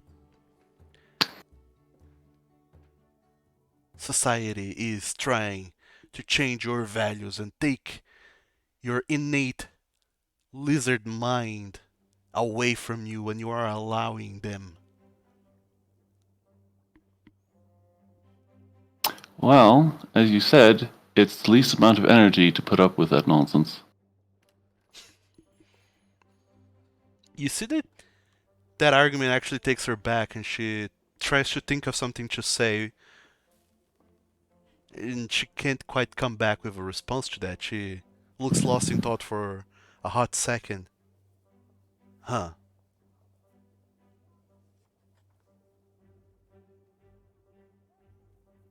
I don't follow the rules because I believe in society as an innate good thing. I follow the rules because the people enforcing the rules put a lot of effort into doing that, and going against them is a lot of effort I do not need. She doesn't even reply. She just kind of takes a moment and looks at a box at her desk. A vivarium, a mini vivarium aquarium of sorts, where there's a little lizard just kind of chewing on something. And she looks at the lizard, kind of lost in thought for a moment, and says, "Huh. I suppose that you are right about that. You are Nicholas, isn't that right?" Close enough.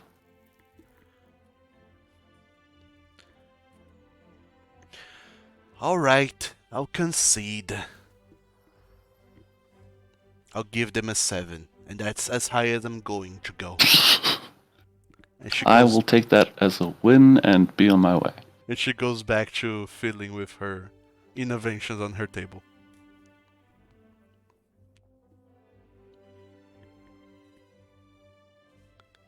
So, after class, I take it you're doing research. Yep. Yep. Yes. What all Yeah. are you all researching today? Also, before believes that anti-lizard lady, I will show her such lizard as a blue tongue skin. Come Just again? look at it. I'll show her blue tongue skin. I thought it was blue-tailed. No, it's blue tongue. Lizard dog. Just look at it.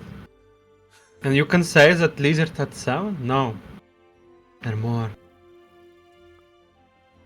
She I don't looks. think we were present for the conversation, but yes. Yeah, No. at the end You of very much were not part of the conversation. at the very end of class, she just looks very confused at you, like, aren't you from the range? Why are you talking to me? How did you get here? But Why Who are told you talking about to me? lizards? Go away.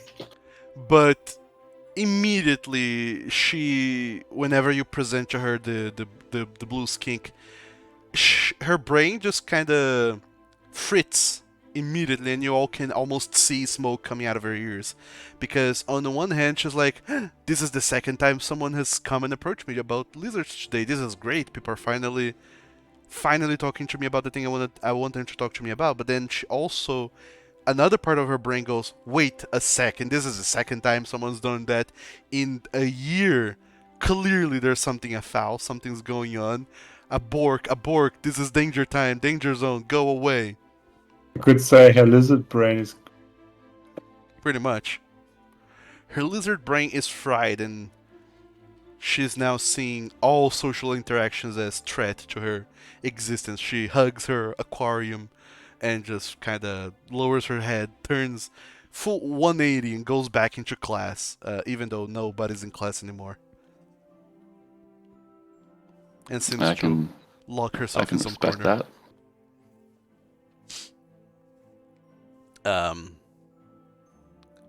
But she is going to be thinking about lizards for the rest of the day, more so than usual. Ha ha ha. So, research. Lex, what are you looking into to research? If anything at all.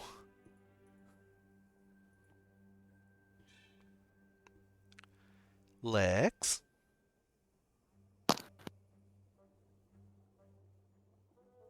Watermelon. I'm researching nose, dog. Yep. I see. Knick-Knack, what are you researching while we wait for I'm Nose to going return? to research ways to get lenses to show ultraviolet light on a visible spectrum. Alright, that's a research yes.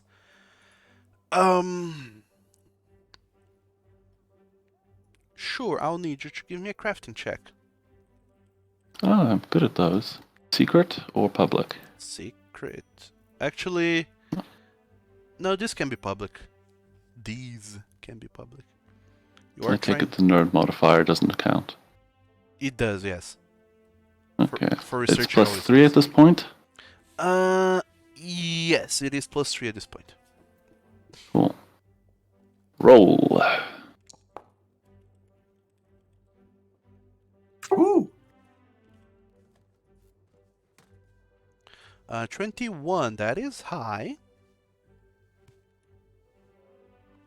So, I must show. oh my dog. So my The little, Hydra. little skinks. Skinktra. Let me just double check real quick what were the rules again for research. Well, I had the rules for research to be against the creature's DC. There's no DC for lenses, so I'm gonna use the default DC for this. For your level, which is 15, which means you pass. Congratulations. Yay. You get 1 research point towards your thing, and your thing needs 25 research points to be completed. Oh lord. Okay, cool. Vice, what are you looking into? That. I'm sorry, I'm what? looking. Oh my god! I'm looking in the wrong place at the moment, but I'm looking into the Titan that failed us, That what? that killed us. The Oh. nightmare. Okay, alright. Yes. I want to know more about what the fuck is going on in our dreams. Mm-hmm. Also, I would eventually, when we're in a city, would want to actually talk to the fucking lizard guy, Dragonborn, Oh, the, because he certainly knows about the whole cell consumption of Mhm. Titans. Alright, so you want to talk to the blue dragonborn, I believe it was. To And I want in on that. That was what I wanted to do. Elder That's Watcher. crocodile skin. Look Alright. at the crocodile skins. Oh my god. So, Vice, I need you to give me a check. I'm going to call it,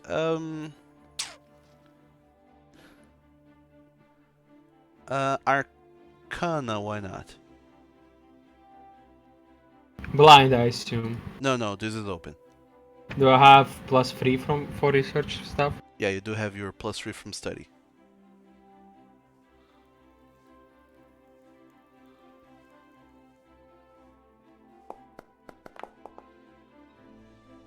Ooh, that's a critical success. Ah. Ooh. Yes. You get some looking into the dream. You can't say for sure yet. It's still a huge incognita, but you do believe, after looking deeply into your dreams and then trying to think back about all of the things you know,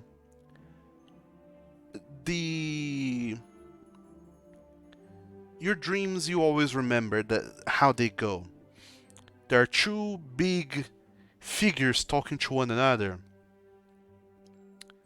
and there's something in a pedestal at the center, and you always approach to try and get this thing, and you do get the thing, but then the two big figures that are kind of being very angry at one another, they turn their heads to face you, and then one of them attacks you and comes down with gigantic claws. And every time you even think and remember that dream, the claw marks all of you have on your chest, it stings ever so slightly. And you think back to it and you ponder for a moment.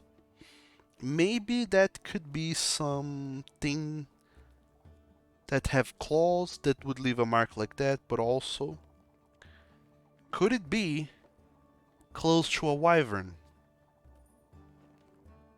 Is the current thoughts you have. You have just been looking a lot into wyverns and they are in your head. Nightmare. Wyvernish Claw. Shadow Dragon. Oh no! And you think, if you ponder and wonder, does that have anything to do with it? Maybe it does, maybe it doesn't, but still. Something worthwhile looking into. Wildak, what are you researching specifically? I want to go and find the Dragonborn. I would want to do that with him as well. Oh, but that's something you are doing on your off time, not research. Right. Specific research into those other things, like looking into the library and so and so. Oh, well, if I'm going to do that, then I want to know about the nightmares. About the nightmares as well. All right. Yep. Because all this stuff is tied together. It's all connected somehow. Oh, I'll get you to give me a.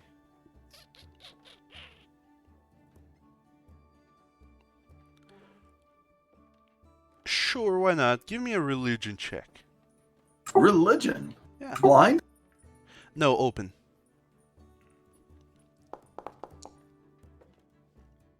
16. That just makes it. with a DC of 15. You get 1 success towards that. The thing you think about is that everyone has been saying that you died, you were slain by titans, and then you came back. You're not entirely sure how you came back, but you do know that in this process of coming back, your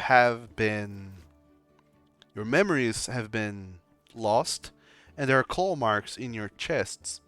And you do know for a fact, especially you, Wildak, what with helping at the temples for a while, and now at the sanatorium, depending on the kind of resurrection ritual that is performed, you don't suffer wounds, and you don't usually lose parts of yourself, like your memories or anything. So you wonder if someone attempted a resurrection ritual on you and botched it horribly, if the resurrection ritual was done differently on purpose, or even if nobody did a resurrection ritual, if there was something else at play that brought you back. And that's why I kept thinking about the healing titan. Something that has nothing to do with someone actively healing you, but rather the titans themselves, or something to do with the titan that slayed you having caused this on you, that you didn't actually die.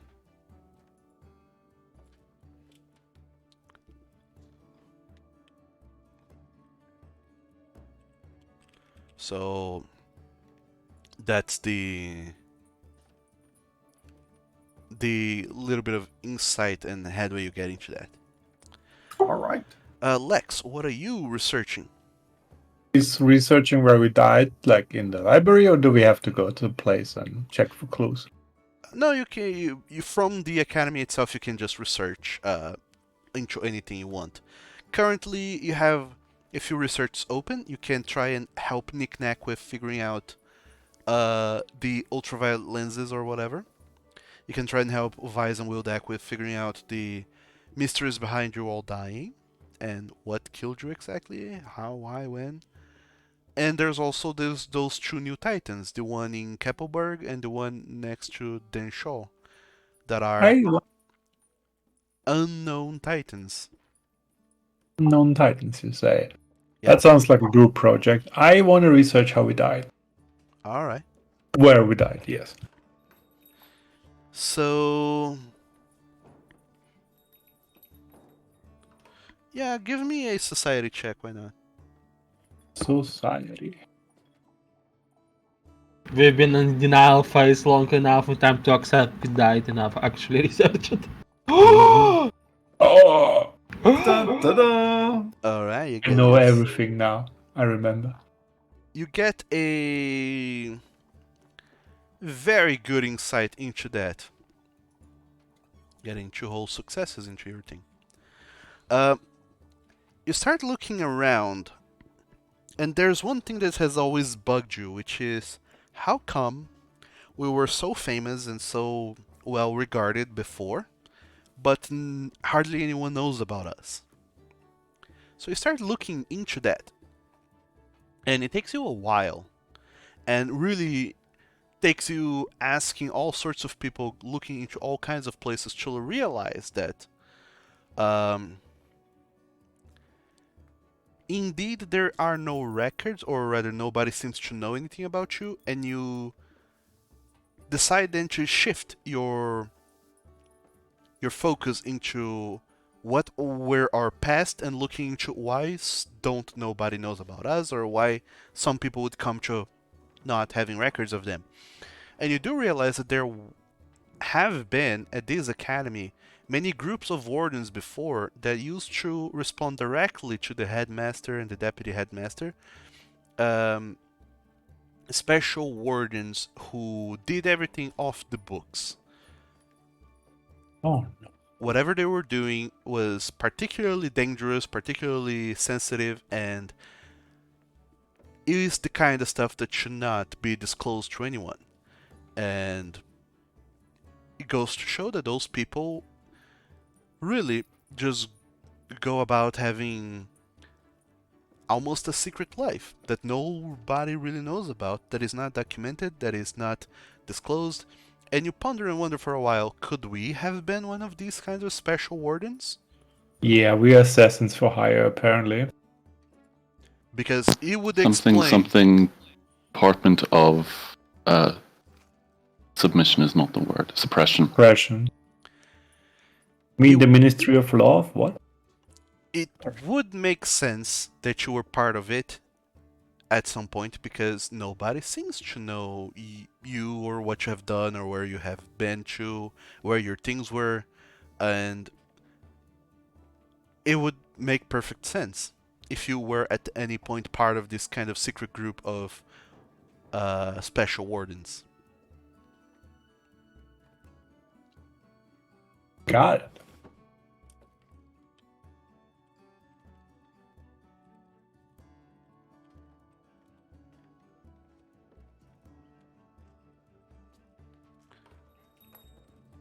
Alright, now I can spell correctly, I swear. Lies. No, don't call me out.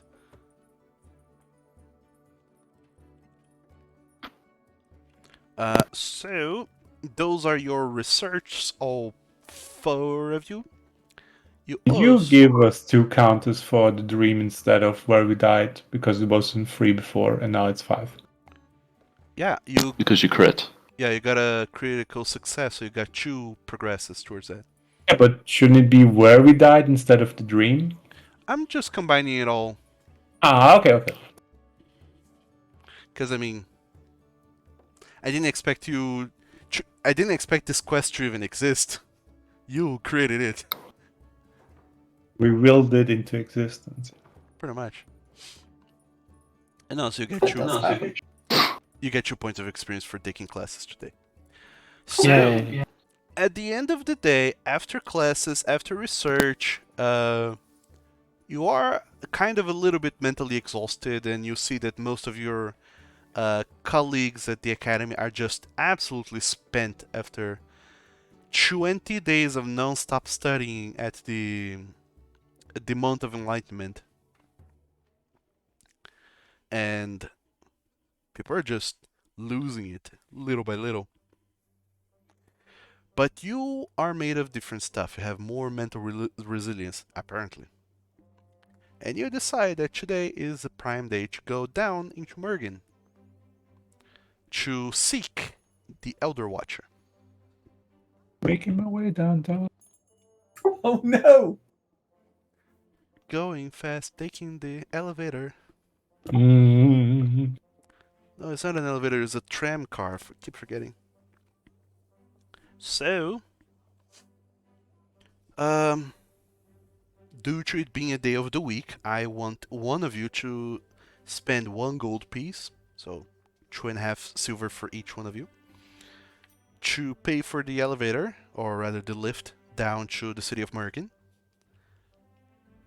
I have the most money, so I'll just do it. All right. And then 1 gold piece, you said. Yeah, 1 gold piece. Pays for the whole part. Cool. You go down to the city of Mergen, and then you don't even have to try hard at all. As soon as you stride into town and go to the central market, once again you notice that there just seems to be a group of people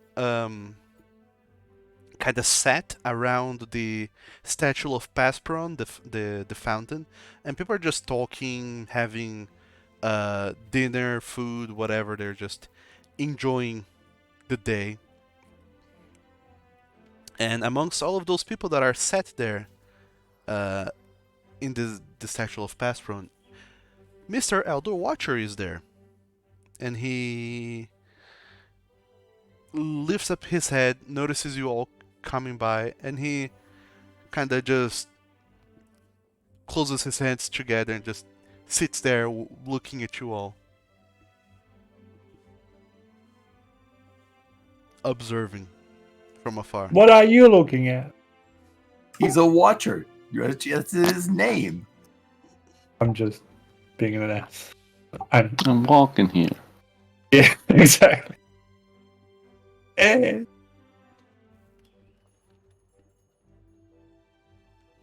So what are you doing? Are you actually screaming from across the square? No, I'm walking toward him. Oh, okay. So as you Wildak make a haha beeline towards him, he also stands up and starts walking away from the statue and going towards you, meeting you halfway. All right. They proceed walking in step and snapping their fingers.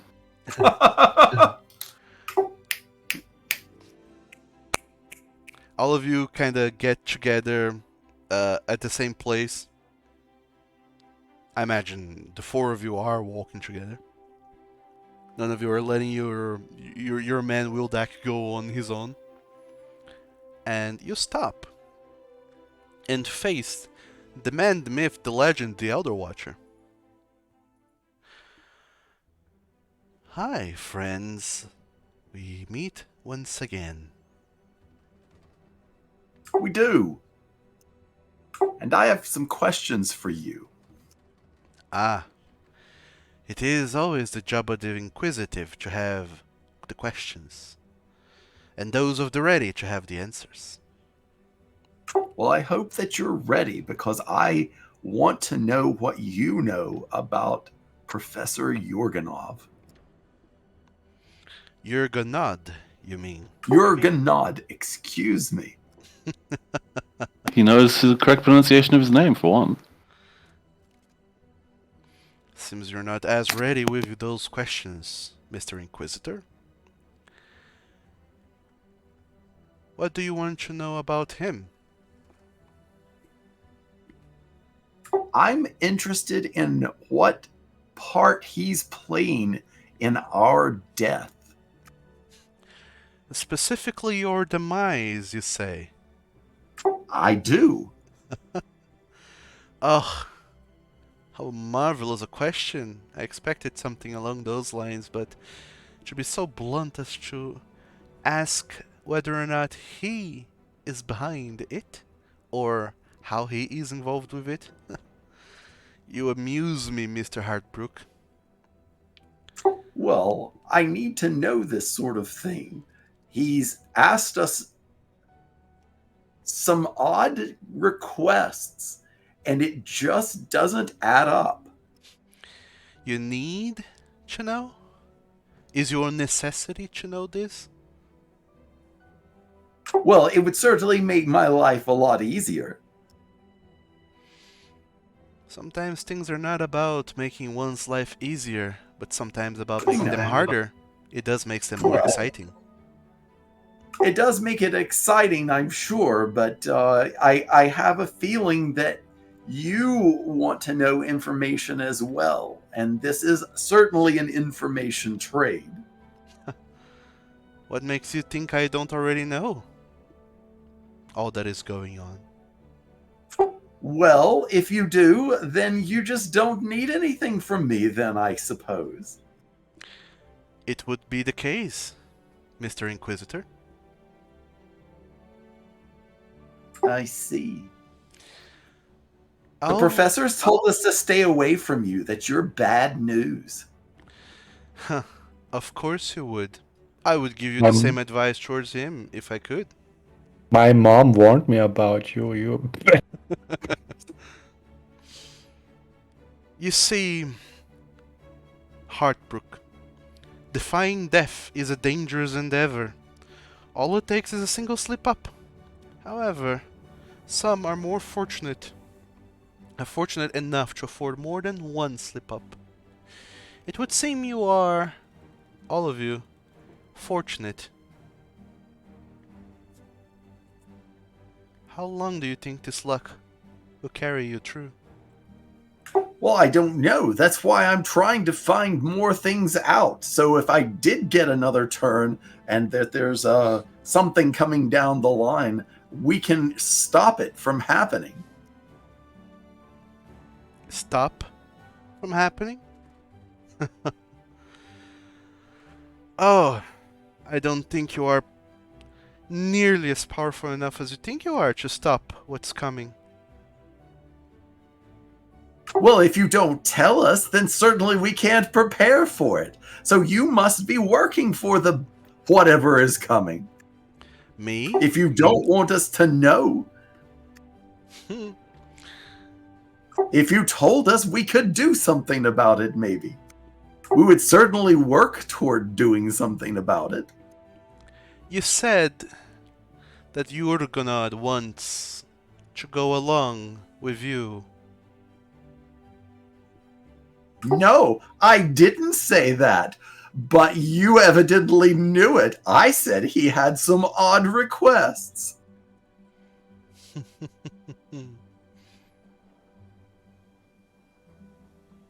How about we make it my odd request instead, then? Well, I believe you said not to take him with us. Yes, I did say that. He warned you against me. I warn you against him. Well, so I'm trying to figure out which one of you I can put trust in to go forward.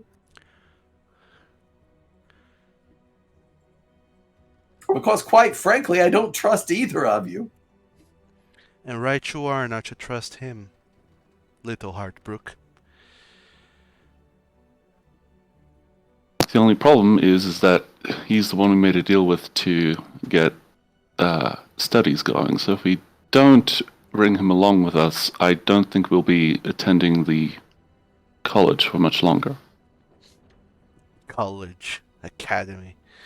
Academy, chocolate, biscuit, Such whatever the word is. tiny little pieces on the board compared to what is the game altogether. Alright, I'll tell you one thing. If you take my odd request instead, what one thing you want to know will that Heartbrook? I want to know why the professor is so all gosh dang inspired to come with us for the Wyverns. I mean, he didn't want to come with us for anything else. Why just the Wyverns? Because of the essences, of course. You don't That's think what I thought. You don't think he is going to just stay back and watch. He knows when you have taken essences. It's not fooling anyone Yeah, with he his, told us that. with his whole makeup. He knows when you have essence. He wants in on that. Precisely why he wants you to take him to the lair. That's so whenever you are done defeating the creatures that lay within the Titans, as you say, he gets a share of it. Distilled essence, straight from the mouth of babes. That Yeah, being babes. all four of you, that is. Well, no, I understand that. But that makes a sense. I actually believe that is exactly what I was thinking. So you have sort of validated that in my mind. That there is something to this. I didn't actually know that these Titans were going to emit this thing, whatever, and we were going to absorb it. And I've wondered what this is actually going to do to us in the long run. But I thought that is what the professor wanted, was sort of in on that power, and he must know how to channel it. Oh, he does know how to channel it, as do I, as a matter of fact. You wonder why he never told you all of this, why he keeps being so secret about it all? Maybe you should be asking him some questions as well, Mr. Inquisitor. I will indeed, and I thank you for your honesty. Well, I have told you my one thing. How about you take my odd request now? All right, what is your odd request? The same as that of your professor. Take me to the Wyverns instead. Like I said, I also know how to channel those essences. And I want in on them too. So what are you going to do with yours? Well, I suppose that is a matter for myself. Like I said, you are nowhere near as strong to stop what is coming. Nobody is.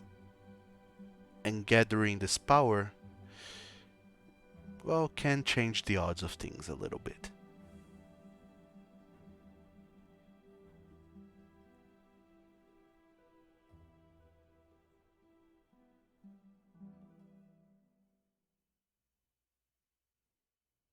Well, I will consider your offer, but thank you so much for the information. It was not an offer, it was a trade. I gave you my one piece of information. Yeah, he did list that as the terms of the agreement. Don't tell me you are going to go back on your word, Mr. Hartbrook. Well, I already knew that information. Then why did you ask If it? we're being pedantic on things, no, I just wanted to know what he was doing with it.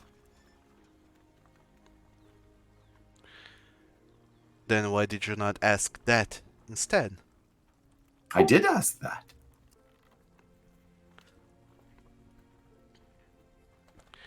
Are you trying to deceive me, Mr. Inquisitor? Is that how you operate? I'm not an inquisitor. I'm a simple cleric. You are the man with the inquiries. That makes you an Inquisitor. He's just asking questions. This is the wrong version of Pathfinder for Inquisitors. Yes. Yes.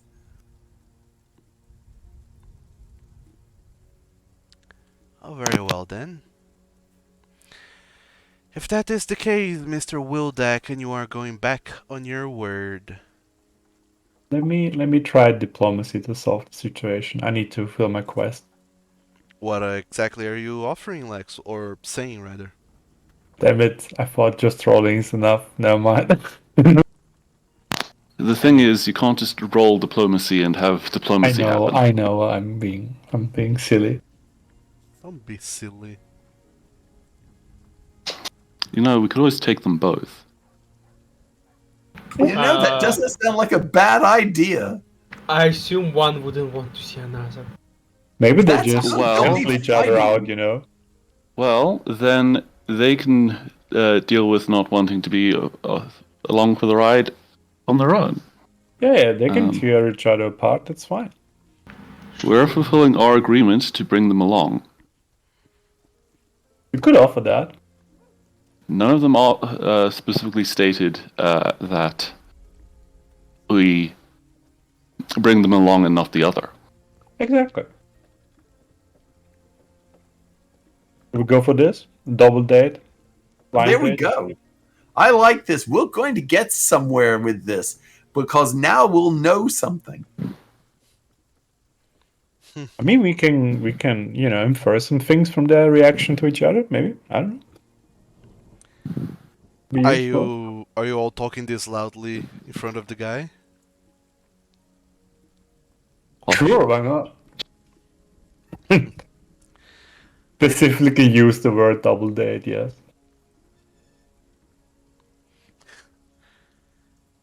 Oh, you are a gem, each and every one of you.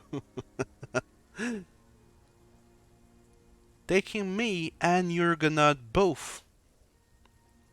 Whenever you go to face the worms, the wyverns even. You do realize you're just pawns in the Dragon's game, right? mere actors performing a play.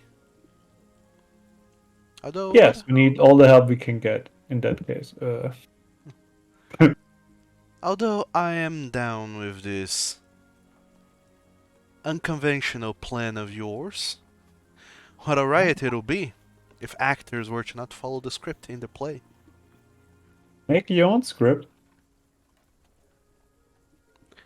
You are bound to make someone mad with that kind of attitude eventually. If you have not already. Yes. I've been hung over a cliff. How much more mad can anyone be? And yet, that has nothing to do with me. No, it doesn't have anything to do with you, but you could be a little nicer. You could tell us what was going on. If you're the good guy, then you would let us know. If you're not the good guy, then you won't let us know. And Yorganov is the good guy. I think they're both not the good guys, but You have asked me a question, I have provided you an answer, and I do not know where you stand what with your plan of double dates. What is your angle? What is your game, little pawns? What if you are playing me instead and I am unaware of it, and in the end, my demise is the only result that comes out of this? How am I to know that you are not going to stab me in the back? I just want to get my memory back. How would your demise come out of it? Like, how much do you hate each other? I'm not to say that Jurganad will kill me, but you, I don't know you. Well, We don't gain anything from, killing you. Do you don't know us? Wait, what I just said? Never mind. Yes. let me fix that statement. I have not known you since you have come back. Maybe. He does not know us anymore. So what do you know about us before? Oh, you have yet another question for me, is that so? We are full of them. I see. You have not We are inquisitive, so they say. the I don't. entire party of inquisitors right down at my doorstep. I played one last game.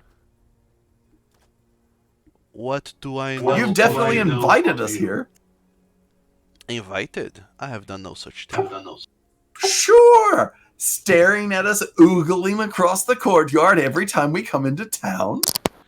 I'm merely curious to see what your next step is. It is interesting to see what you do with your lives now that you have a second chance at it.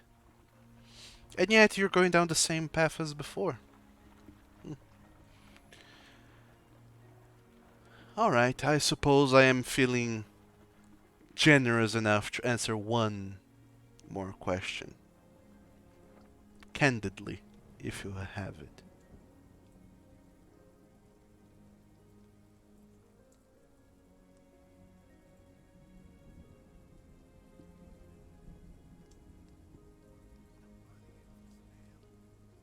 Wise? Were you going to ask a question?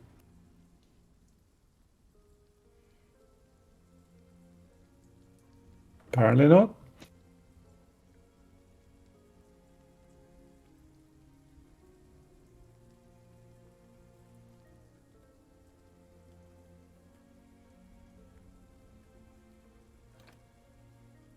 Anyone got a suggestion for a question? If we only get one.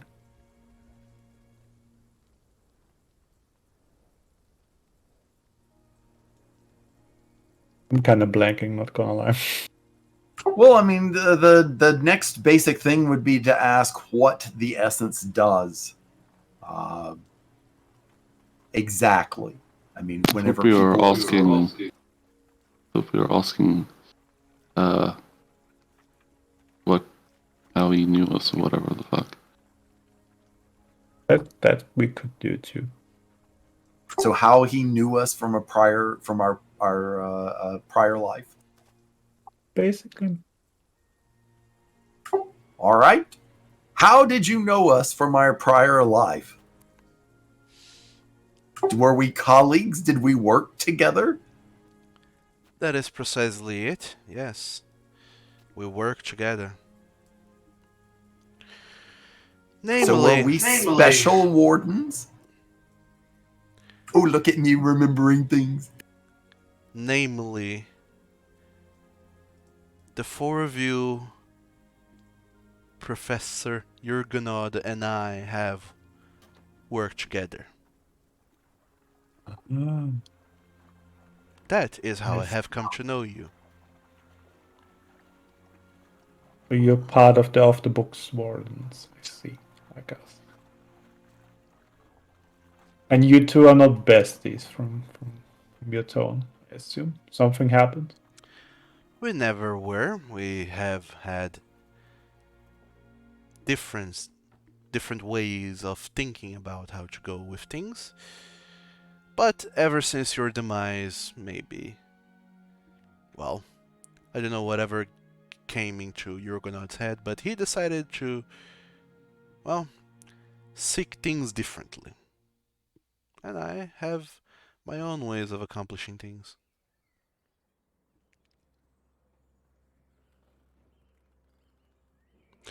Namely, by being here, just waiting for you to make a move. And come to Staring talk at to me. us from a distance. Well, it has worked. You have come to say hi. Well, after that great invitation, how could we resist? Precisely. And aren't you glad you came and said hi? I am glad that I came to say hi because I know more now and can make things plans accordingly. Precisely. It goes to show that, like I said, I am,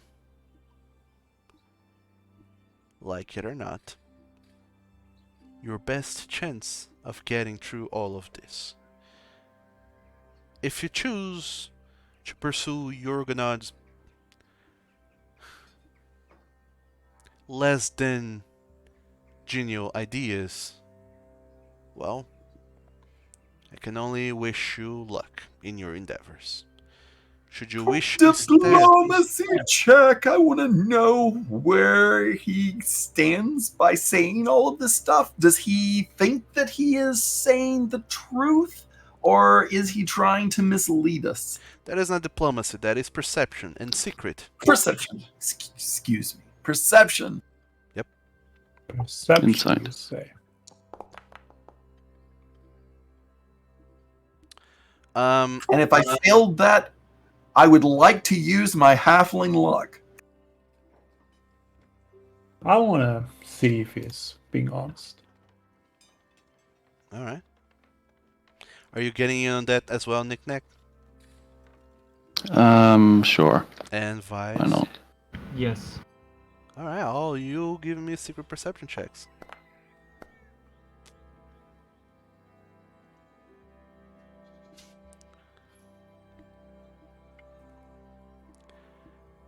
All of you are just kind of puzzled by the way that the flippant way in which he's saying things, but you, Lex, it's very, very minor, very hard to perceive, but you can see that his facial expression and everything, it changes ever so slightly whenever he talks about him, which betrays the fact that he does means what he is saying. He does not agrees with the way that Jurgenod is doing things. And whatever happened between them, there is some manner of bad blood. Definitely. They used to date in high school. What? You're not entirely sure if it's the, you're not entirely sure if it is the kind of bad blood that would be explosive if they were to see one another, or if they're just somebody that each other used to know. Well, we'll Quickly, find we out need to at get Taylor Wyvern. Swift. Yes. Yes. She'll write a song about it. And Elder Watcher keeps on saying, as he was going on, all I can wish you is good luck if you choose to follow what Jurgenod is saying, but I shall remind you that he is being less than forthcoming with his answers and sending you off to do all kinds of things without really much guidance. I can agree with that. We didn't even so much as know what a Titan was, and suddenly we were researching them and fighting them. Precisely. I, on the other hand, would not put you through that kind of endeavor. But then again, I'm not the deputy headmaster of the academy. I am just a traveler. I was half expecting you to say, I'm just a dog. We need to finish that for you. I'm just a traveler who wants his fair share of Titan essence. Yep. Is that too much to ask for? There is more than meets the eye, like I have said. Oh no, Transformers. Do you remember what I said when we first met after your second chance at life? I said that No. Hello. I said that I detest trickery, but if we ourselves did. are to suffer deception, then our hands are no longer tied. Well, I've not tried to be deceptive. I may not remember it, but I've tried not to be deceptive. We actually don't know shit, so sorry. Well, not as far as you remember, Will Dak Hartbrook.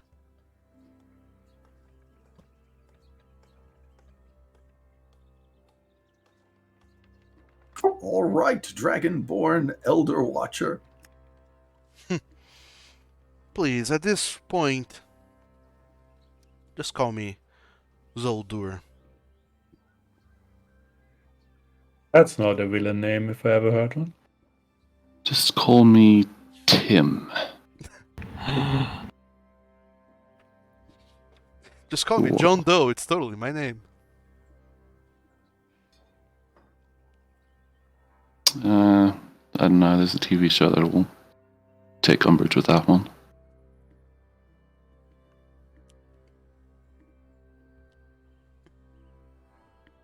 So, yeah, actually got the name right, is Zoldur, yeah. Woo!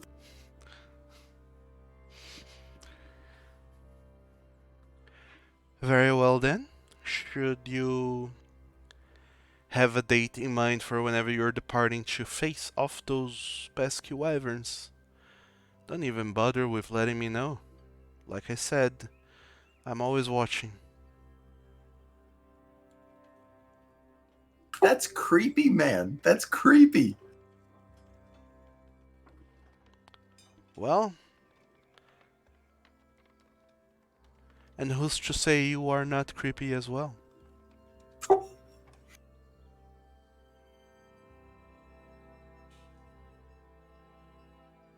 And he turns around and starts walking away back towards the fountain, where he sits down, crosses his hands together, and then leans back ever so slightly and goes back to just staring at you all with a soft little dainty smile on his face, and he just stays there watching the four of you.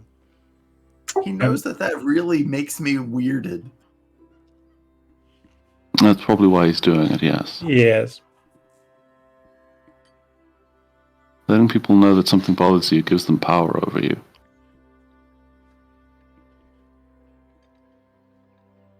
Well, I mean, it bothers me, but it's not something that, would change what I do.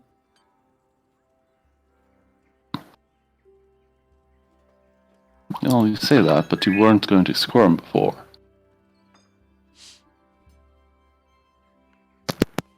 Also, I need everyone to roll me a d20 real quick. Why not? Well, everybody? Yeah, everybody, just roll me a d20.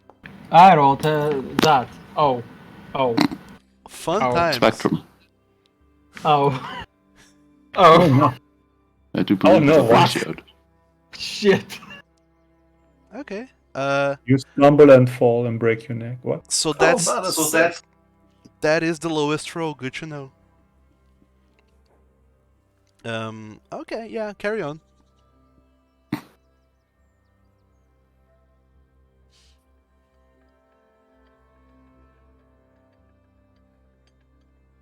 I'm supposing that we're going to go back to the academy.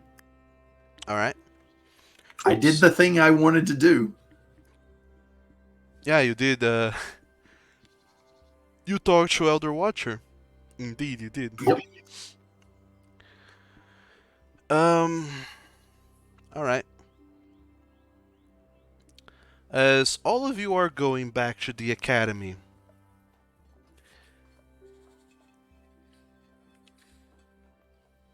you are stopped on the way, Vice. However, you are stopped by a friendly-looking, smiling tiefling that is there. That's a tiefling. A familiar face. The detective Benno Welker is there, and he says, "Hi, Vice, wasn't it?" Yes. "Very well, I see you are going back to the academy, late as it is. I wouldn't doubt that you have classes early in the morrow. Far be it from from keeping you from all you need to do. But I need to talk to you for a moment, so in private, do you mind if I follow you along as we ride the car back up to the Nope. academy?" Nope. "I don't think you understand the situation, Mr. Vice. I really need to talk to you." Well, I said I don't mind. That's why I say more. No. "Oh, But Because you asked if he minded. your mannerisms do confuse me. I'll be waiting by the cable cars. Take your time saying your farewells to your friends, and I'll be waiting." they don't need my farewells. I'll just go like that. Okay. Wow. Rude. So all of you, when you get back to the cable cars, you see that you're just waiting for Vice to come in and ride the cart back up to the tram car back up to the academy. But he doesn't. He just goes off into another car alone with the detective and just goes and leaves you Yep. all Well, behind. I'm not paying for him then. So yeah, Lex, Knick-Knack, Wildak, you all pay 2.5 silver pieces or 25 copper. Are you paying for it this time again, Knick-Knack? Yeah, All right. Thank you, How Richard. much do you pay again? They're all paying 2.5 silver each. You, Vice, don't need to pay. Detective is paying for you. Luxurious. Luxurious. And as you're riding the You're my friend now. as you're riding the cable car up the mountains towards the academy, he sits back, kind of crosses his leg, puts his hand on his chin and looks at you up and down for a while and says, "So where do I even start with you?" Start from somewhere. That's usually how you do it. All right. Mr. Luther, I need you not to do anything brash, not anything irresponsible, not anything violent. Mm-hmm. But I know what you have done. Yes, what I've done. You have helped your little accomplice set fire to the greenhouse in Belden, which eventually led to the citizens running to, well, take out the fire and then the whole situation. Apparently, you are already very well knowledgeable about it. Well, that's not exactly the truth. I didn't help. He just did it on himself. Well, no matter the case, I was just there, you know. I have found things, and those things they have taken a wild turn. You see, Yep. as far as I'm concerned, or rather, as far as the city of Belden is concerned, someone needs to pay for the crime of setting fire to someone else's property. I could easily just I mean, arrest, knick-knack, and be done with it, call it the end of the day. But I feel there's more to this story. You see, well, yes, we were hired by some chick to go and get the documents so she could grow her whole monopoly of wormwood for the flying ships. Transportation. that does plays along with what I have known, yes. You see, I have found one of your professors here at the academy, a divination wizard, or just a wizard, but proficient in the ways of divination. He has shown me a vision of what the box that I have as evidence has seen in the past month. It has very clearly seen you, Lex, Knick-Knack, and Wildak walking into the greenhouse in the dead of night, being attacked by creatures, setting fire to the whole place, and then running away, taking away those documents and abandoning the box behind, but then running back to help. But more so than that, it has also shown me an elven man, a druid, dealing with necromantic magic, trying to conjure up some sort of concoction, apparently, as you say, to grow wordwood. Perhaps. I'm not sure. And then store all of these notes in a box. The box has also shown me how he has, well, I don't see the point in hiding details, kidnapping travelers and using their life force to power, well, whatever fertilizer concoction he was using to grow this wordwood tree. But also succumbing to whatever dark magic it is that he was using to... Well, you see, that is why when we got the documents, we made the fake ones and gave her those documents. I believe we still have the real ones. If we didn't burn them. Very well. That is useful to know. Another thing also that has bothered me so long about this whole story is the fact that this druid was not working alone. He wrote down these notes and stored them in the box. But these notes that he has been writing could not quite read what they were, what language were in those, but Still one. I did learn from talking after the funeral and everything that he had a business partner, one Frau Kestenborn. Is she the one that hired you to go and do what you did?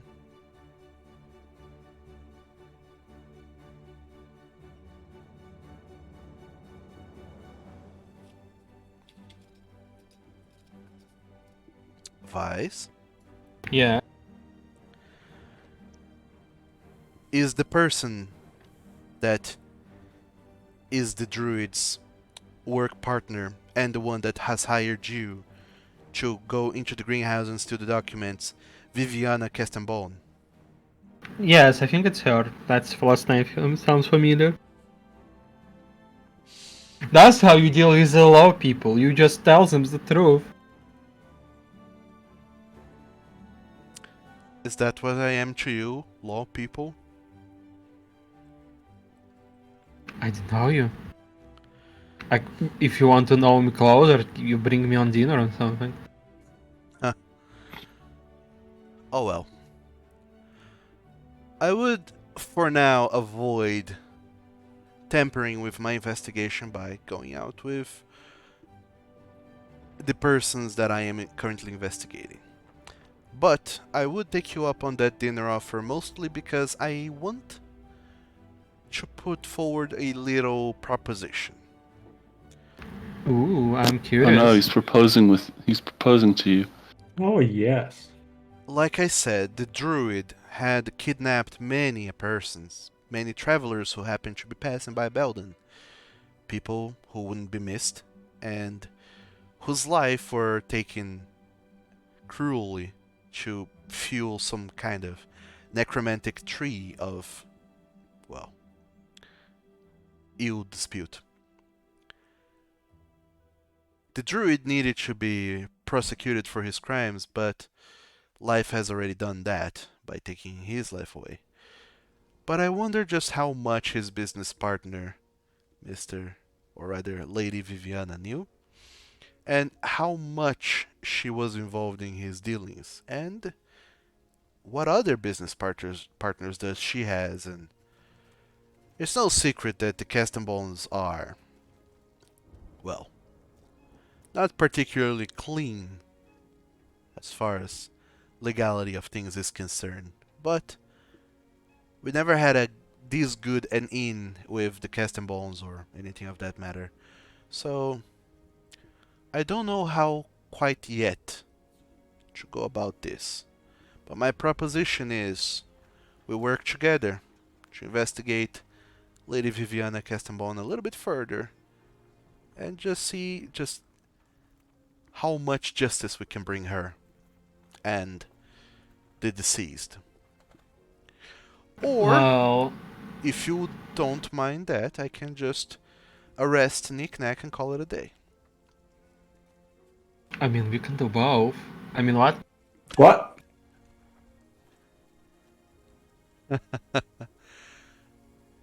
Well, I do applaud I your would sense of prefer humor.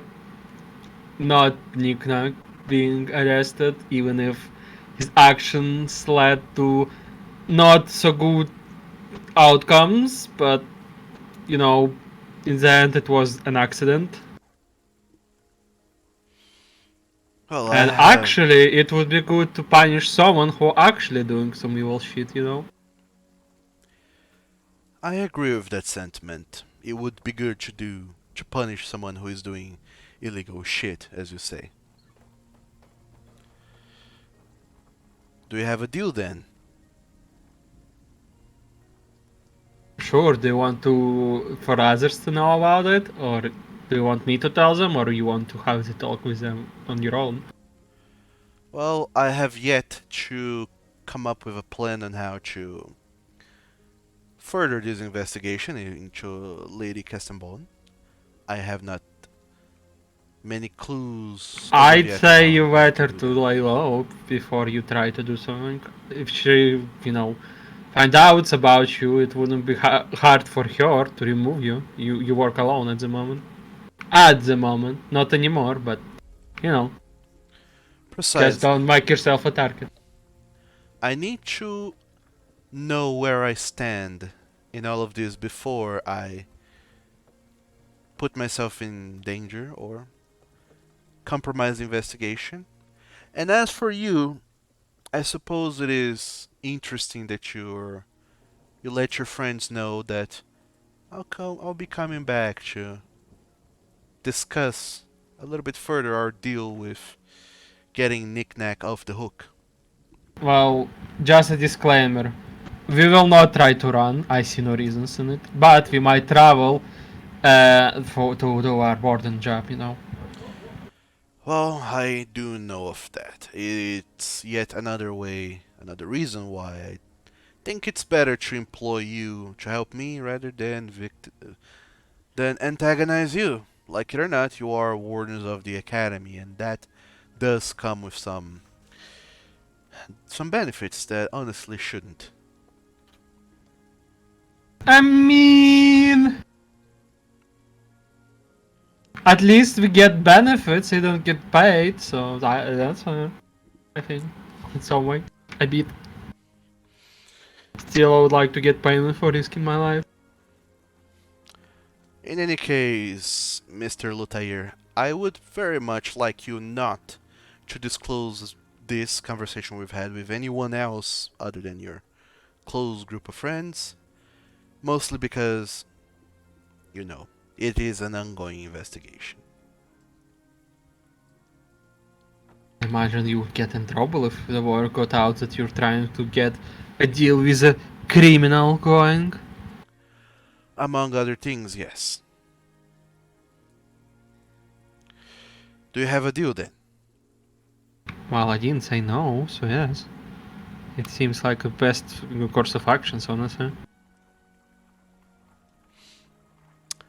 I am, honestly, glad and relieved to hear that.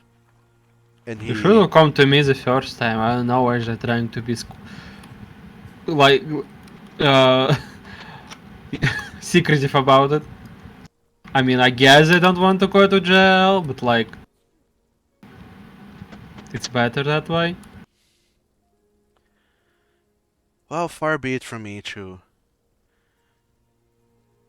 ponder why people do the things they do.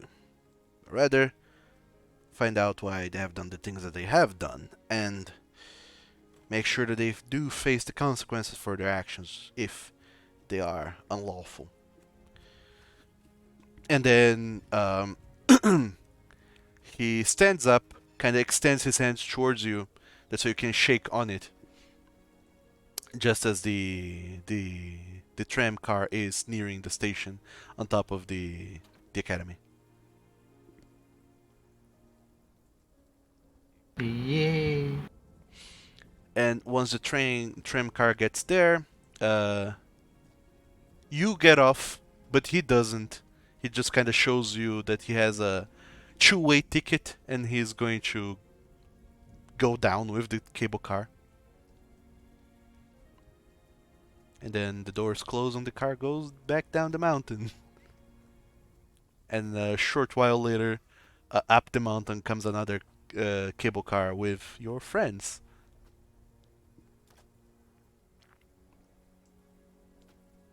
So, what was all that about, Wise? He When's the invited wedding? me for dinner. Dinner? That's all? Okay. Yes. When's the wedding? Tomorrow. You're the flower girl. Yay. Nice. But no, I would rather to talk about this in a Claire safe area, so she wouldn't hear anything. Because she can keep her tongue to herself. Got it. And when I say that, Claire was standing behind me. Hurt, she runs away. Oh no!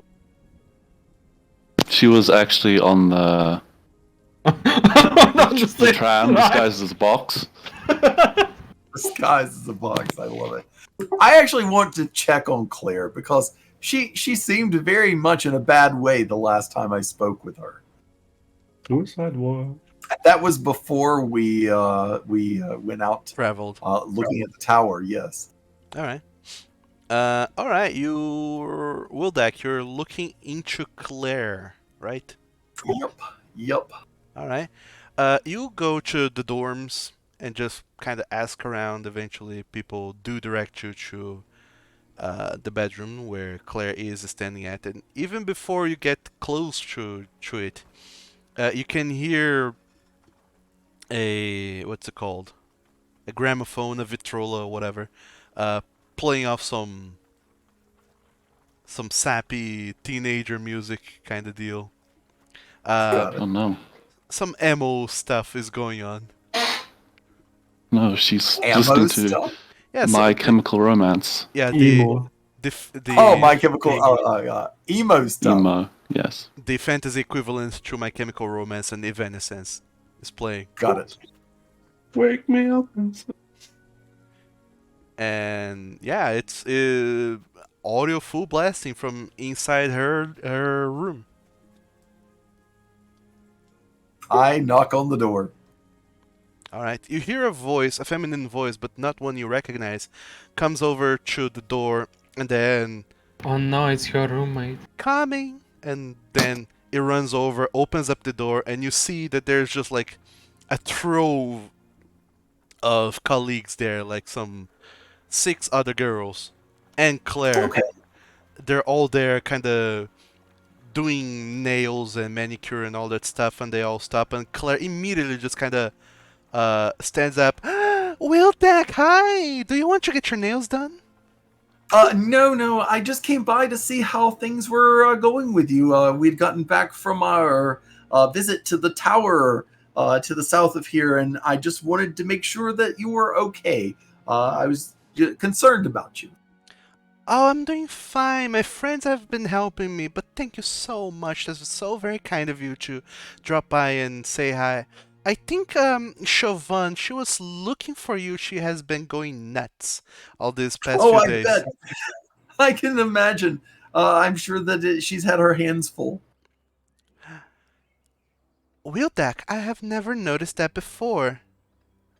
And she, What's that? hold on, just a moment. Come on, girls, give me just a minute. And she kind of starts searching through a box, and then she pulls up a little glass vial, and she pulls it up and says, "This is it, Wildeck.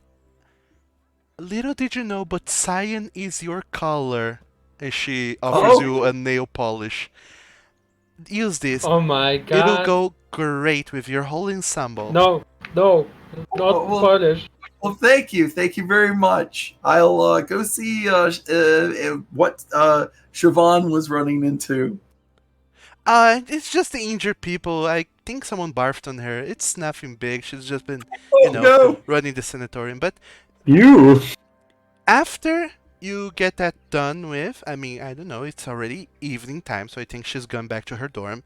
But do use that nail polish. I'm sure it'll go great with you.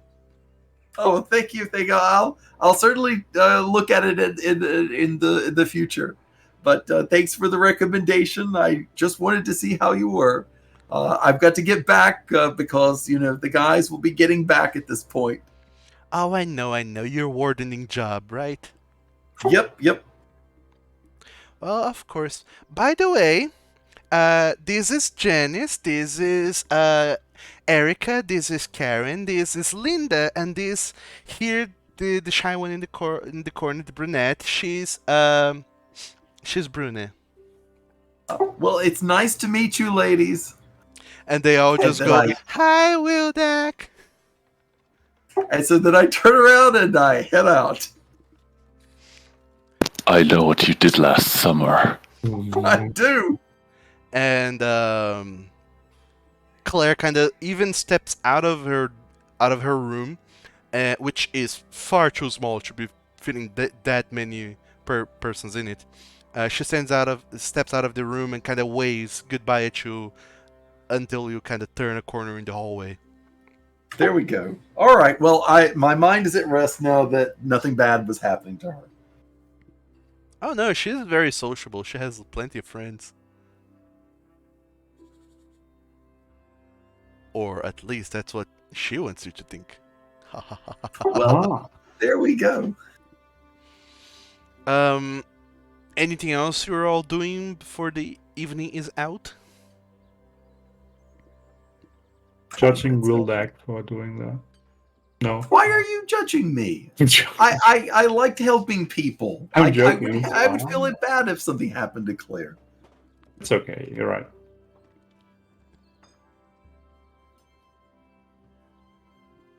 So, if nobody is doing anything else, then the day will end, and you have nothing to say about it.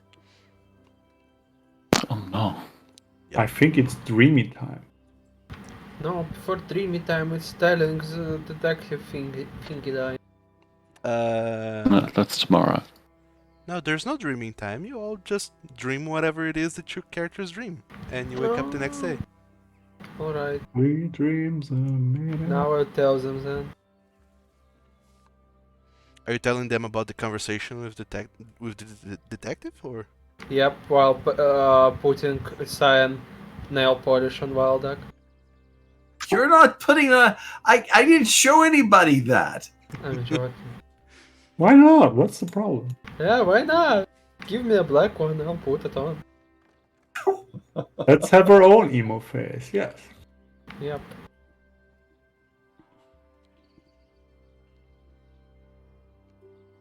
So, Vice, you tell everyone that you actually talked with the detective then. Yep.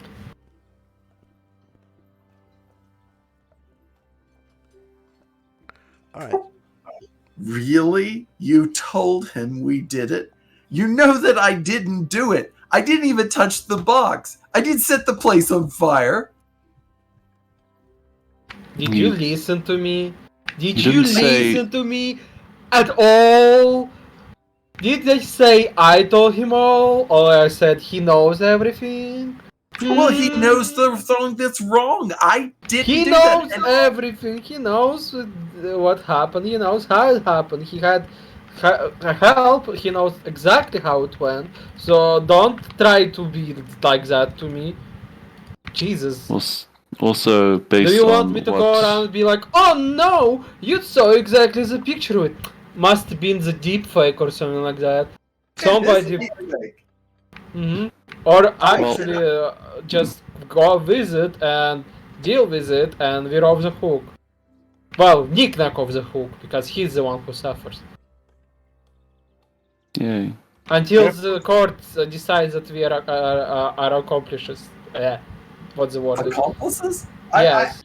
I didn't even want to go. I only agreed to go if we didn't touch anything. Well, stop whining. It doesn't change the past. Yes, I think Weiss did the right thing considering circumstances. I think it's better to get on the law side in this case. Yes. Because fuck Kirstenbaum. She didn't pay He's us. risking and he offering a deal, so you should agree and that this is our way She out. did pay us. Pennies of what was promised. He I know we fucked is up. going into a danger with the deal from his work side, because he shouldn't do that, and from the side of getting into it and being your target. So instead Alright. of saying no to this, we should grab the chance, or we should just sit it out and let Knick-Knack be jailed. We need to destroy the original notes right now because No, they're not letting that evidences. get out. They're- I'm not letting that get out. Somebody will replicate that, and there will be lots of people die. Let's not do anything with them before we have a proper chat as a group with the detective. Yeah. We will tell him he already is agreeing to go against the law with us by the principle of making a deal, so we can explain that we should probably destroy it and be with it. Let's try not to be secretive and even get into much more trouble with it and actually just communicate. What did you tell him that we had them? Or did Yes. you tell him that they were destroyed? I told him we had him. Better to be clear with the law, it will go easier. If something, it will be, at least for making a confession, he'll get less jail sentence. In theory. I see. Well, at least I know not to continue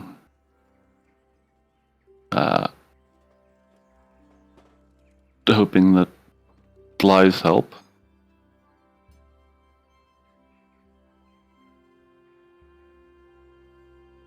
So, thank you for telling us.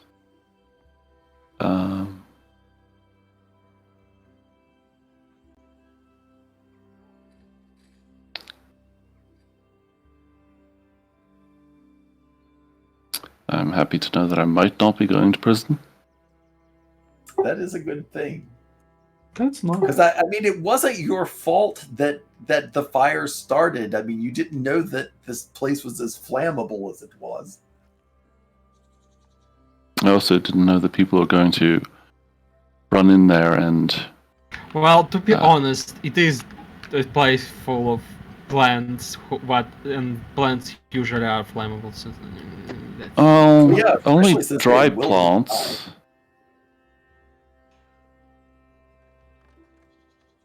that More is true. lively plants are usually a bit harder. Though, admittedly, I did chuck fire at them knowing that they would be affected by fire, so... But I am ashamed of all of you because if I hadn't gone back, y'all would have run off. Why? Because you weren't going back until I went. No, we were on a thought process. Oh.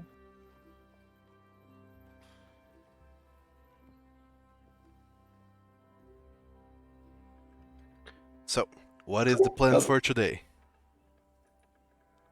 Angry sleep time. You have already You just slept. woke up! I'm going Go back and to sleep. go and see how bad the sanatorium has become. So we're going to classes today. Yes.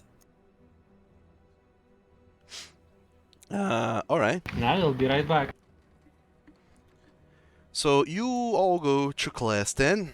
The sanatorium is a mess, as it has always been. But thankfully, all of the injured people from Belden have already been treated. Apparently, something has gone on that, as you were gone, between Olawong and the rest of Professor Higul and the rest of the range, and there seems to be becoming less and less injuries over time. So something's happened. Oh, well, that's a good thing. But apparently it was all after the day immediately after you left. So you left, then on the following day everything went to shit, but then after that everything calmed down. But Chauvin has been dealing with all of that ever since. And when you come back, you see that Chauvin, she's really her hair is completely frazzled. She has like little bags under her eyes, and you do see that she's got some kind of strong tea, coffee, or something like that along with her. And as soon as you come into class, she looks at you and says, "Oh, thank the lords, you are back." I am back. I heard that someone vomited on you. Some many vomited on me. Oh, York. where did that come from? Oh, I don't know. I really don't know. I mean, I did know, but it has been a few days now, and other things have come up ever since. Oda, can you please just take over? I really need to sleep. Sure. I basically was going to say, why don't you take the day off, and I'll catch up on the duties and stuff. But you look frazzled, my dear. I am frazzled, Wildak. I'm going to find a quiet corner. Just if anyone asks for me, tell them I don't know. I jump off a cliff. I don't know. And she just downs her cup of coffee and just walks out of class or out of the sanatorium. That is not going to help her sleep. Yes, I think she but just needs to de-stress. And ironically, within like 30 minutes, you Wildak need to go to the storage cabinet where they keep more of the medical supplies. And you do find Chauvin just collapsed there in the storage cabinet. Oh. She's just completely bent the wrong way as she's leaning against the wall, but she is sleeping soundly. She's even Well, snoring if a I've little got bit. something, if I've got something for a blanket, I'll kind of drape it over her, and close it quietly. All right, you get some kind of like a laboratory coat, and you put it over her, and she just kind of shakes a little bit. No, stop barfing. And she just turns to the other side and keeps on sleeping. Got it. But other than that, the sanatorium is mostly under control. You're actually impressed that all this time that you were gone, she took care of things. Yeah. Which is She's a impressive. smart lady. She's a smart lady. I'm glad that she learned a little bit of triage. So now, you're all doing more research, right? Yup. Yep. Alright, what are you looking into today? What does Titan Essence do to you? Tasty. I'll research on a healing titan because we do need to research on it. Alright. I love how we're just starting all these research projects. Yeah. I mean, my research project about our devs is side project that I will pick up like once in a week or twice. So, Wildak, Yes. there is no research whatsoever about Essence. Nobody seems to really truly understand it as of yet, because there is yet another degree of unknowable things going on with them that people don't fully understand. This whole Titan thing seems... even the Titans as a whole, people don't understand them fully yet. So you try to find resources, you try to find things, but eventually it all comes down to the only leads you have on people who might know what Essence does is Professor Yurgonod or Zoldur Elder Watcher. I'm going to walk right into the fire and go see the professor. Yurgonod? Oh god. Yep. Alright, are you going alone or with someone else? Does anyone want to go with me? Before I make a fool of myself? Sure, I want to see you that'll be make a fun. fool of That'll be yourself. fun. Alright. So after classes for the day, by the way, everyone's nerd bonus is +4 now. Nerd. Yay, I'm Yay. nerdy. Didn't do rolls on research though. All of you are hailed by Wildak and kind of led towards wherever it is Professor Yurgonad is. And you do find him, and he looks at all of you. Oh, are we going today to see the wyverns? No. I just have a couple of questions that you might be able to answer. Of course. What is it, Wildak? Well, let's go find a private place that we can sit down and chat. All right. Do you want to come into my office? Oh, that would be fine. Well, very well then. And you all go to Professor Yurgonad's office, and I believe this is like the first time you've been there. It is the first time that we've been there. It is appropriate to someone of his standing, the deputy headmaster of the academy. There are shelves full of books everywhere, and you see that he has a desk, and then another desk, and then another desk, and all three of those desks are just sprawled with papers, bottles of this and that, ink and other liquids and other such things. It does seems to be a little bit on the collecting side of things. Does he buy a new desk every time he runs out of space? That's it. You never know. I get that's. It's like early on with me in Minecraft. It's a chest for everything. Yep. That's a chest held before the storage system is up. But one thing that does kind of catches your attention a little bit is that you see that all the desks are they have kind of a little metal inlay on the corners, and it's made of gold. And knick-knack, you can tell even from a glance this is actual gold. And then you stop and take a look, and you see that everything else on his office is in some way, shape, or form inlaid with gold. All of the shelves, all of the chairs, the window sills, the curtains have like golden tassels on the end. All of the little quills and bottles of things, the stoppers, there's some kind of golden ornament in them. It's shiny.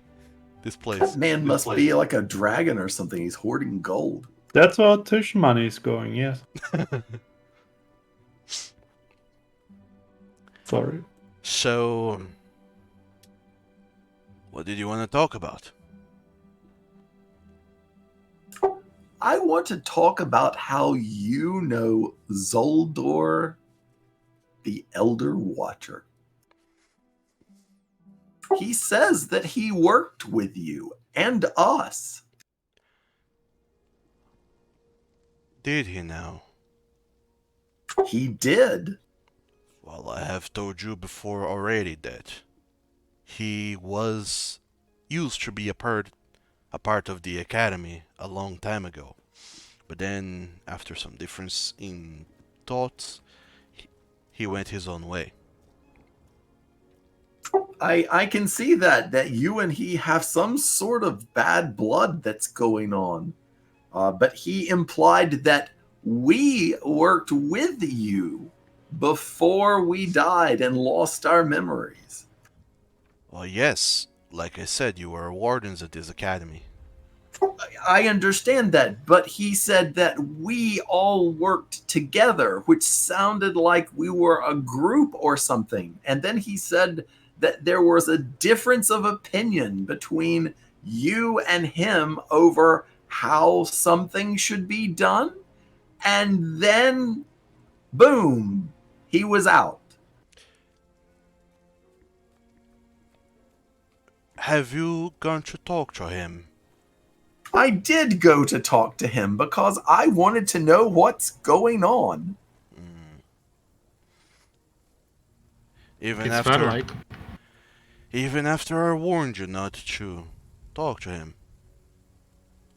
Well, I needed to know this. I'm trying to figure out what happened with my memory. Well, I don't like not knowing past things. like I said, Also, both of you like to say that we can't trust the other ones. Really doesn't help. you see, Zoldor, or Elder Watcher, whatever he wants to call himself, he and I have very differing opinions about Titans.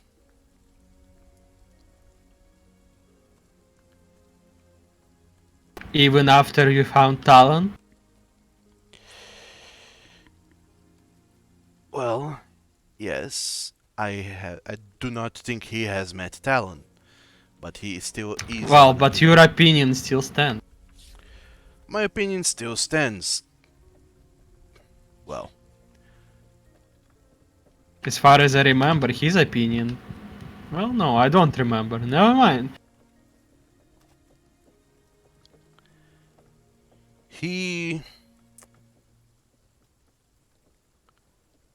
Zoldor, he really has a different way of thinking about how to handle Titans. As you know, and as you have seen, every time you slay a Titan, you acquire its essence. Right? It's true. We've fought 3 of them so far.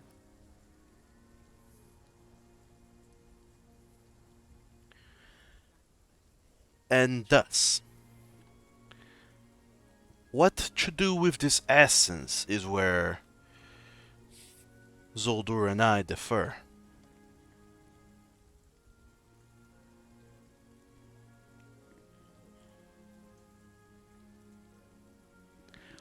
Hold on, I'm trying to check up my notes to double check that. Sure. Okay. You see, I like to use it to murder people, and he thinks that that's a bad idea.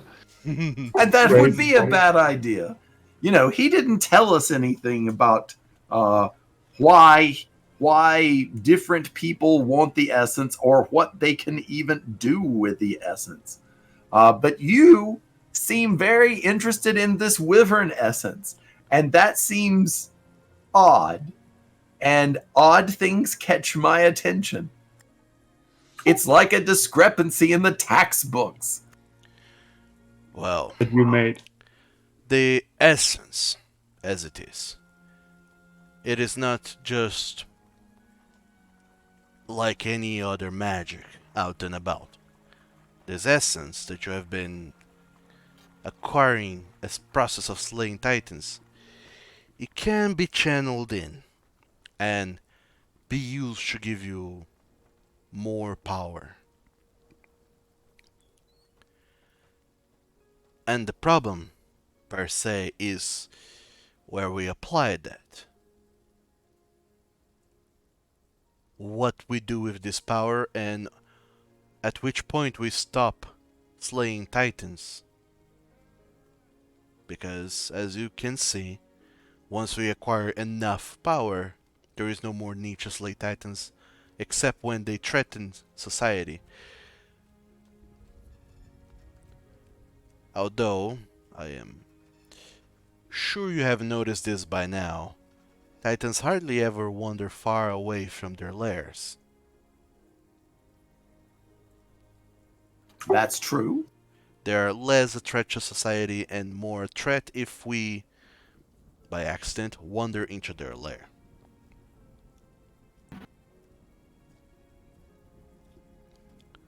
Now,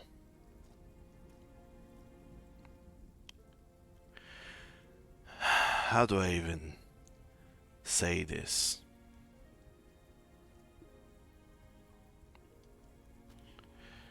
What Zoldur has in mind with the essence is to gain so much power that he can go unchallenged. Well, he says something bad is coming. So, is that a bad thing? He has an Do you think he's illusion. trying to gain it for his personal gains more than actually doing something? He has the illusion that something bad is coming, and knowing our world, something bad is always around the corner in some way, shape, or form. You never know what is going to come, but if it does come, he wants to be ready for that. Even at the cost of being unchallenged. All right. So, what are you doing with the essences?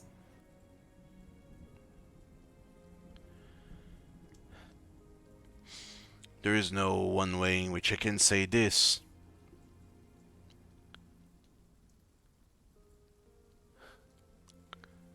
But do keep an open mind. I am, and I'm keeping my perception check at hand. Keep an open mind and don't take what I am saying at face value. I also believe that to have enough power to be unchallenged would be good, but not at the detriment of others.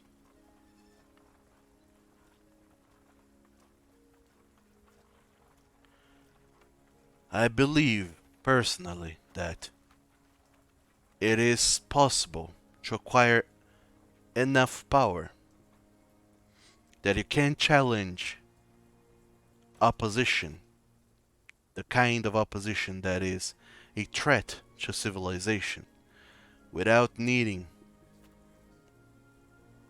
to sacrifice anything or anyone. How Wildak, how would Yes? how would you feel if not even Pasperon could challenge Zoldur? Well, that's wrong right there. And yet that's his goal. But then likewise, you would like to have as much power as Pasperon. Or more.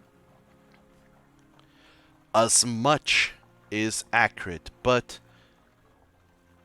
not, like I said, not to the detriment of things as they are. I would not like to see Pasperon gone. If, say, whatever comes to happen and Pasperon challenges me, I would not find Pasperon to be in the wrong for challenging me. Zoldur, on the other hand, wants Pasperon to not even be able to challenge him.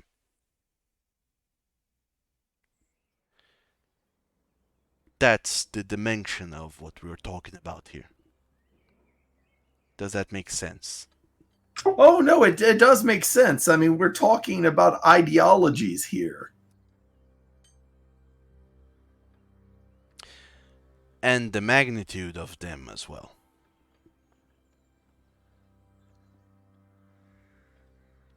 It is the magnitude that makes a difference. I mean, I don't know. There's you could have an entire religious philosophy discussion on this. Precisely why I said what I said before. I do not want to overburden you with knowing too much just yet. I have seen that happen before, trust me, when people learn secrets that they are not ready to handle, and they make brash and wrong decisions. Oh, well, trust me, I've made my own share of them. In fact, you'll learn about one of them coming up.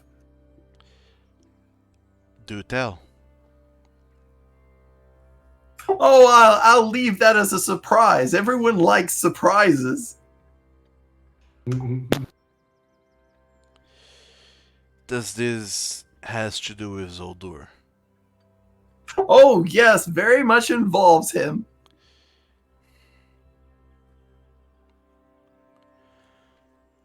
Very well.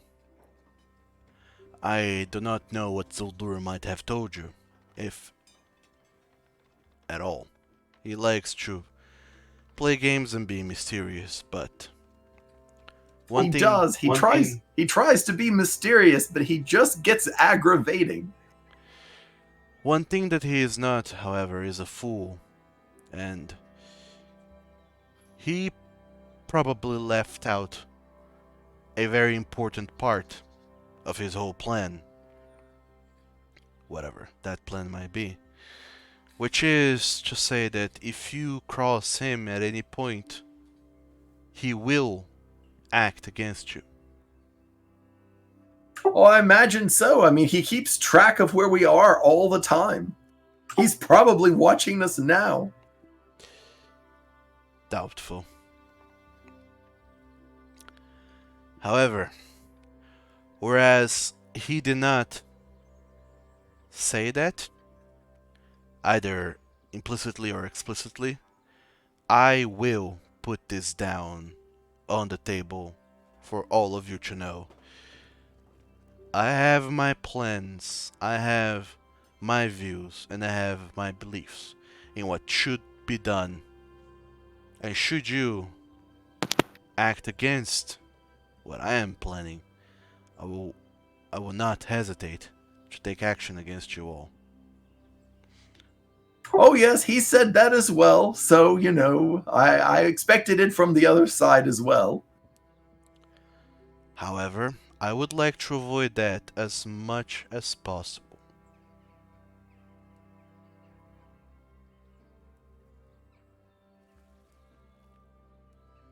Well, I'll tell you the same thing that I told him. If you tell me about these things, maybe we can help each other, or maybe we can keep this bad thing from happening. He seems to say that there's this bad thing that's going to happen, and that we're somehow the cause of it. Like I said, he has the impression that a bad thing is coming. And the bad thing could very well be yourselves, as far as he is concerned. Like it or not, you are acquiring large quantities of Titan essence. Who's to say that you wouldn't get enough power to challenge Paspron herself, or all of the other gods? I would never do that. That's just wrong. That goes against the very fabric of nature. I mean, why would I do that? I don't even know what this is doing to me over time. I mean, this stuff might be causing cancer or something. Don't worry, it is not causing cancer. As it Technically, is, killing with magic is cancerous. Inside check. Yep, it's about time for that. alright, yeah, give me your secret perception checks. My thing that I'm looking for is how truthful do I think that he's been in the whole process of what he's told us. In the whole of everything? Yeah. Oh, I mean, Since the Big Bang. has he been? Do I generally think that he's been telling us the truth? are you getting on that as well, Vice? Nah. You get the sense that he's not lying. All right. You get Especially very... about the if we've crossed him business. Yeah, everything that he's saying, he sounds very sincere. He does not sound like he's lying at all, and the most you sense is that he's trying to withhold a lot of information to not reveal too much, but all that he's revealed so far is truthful, or at least you get the sense that he's not deceiving you in any way, shape, or form. Got it. Okay. I'm more interested on... No, it does not cause us cancer, but then again, you couldn't be sure. Definitely. Pretty much the first people who are getting the essence in us. Well, no, that was me just having a joke. What I'm actually more interested in is how truthful he feels as he is... Or how truthful it feels when he's talking about the Watcher's goals and whatnot. On that, Yes. Knick-Knack, he does seem to believe that Zoldur will, if given opportunity and power, try and take down the gods.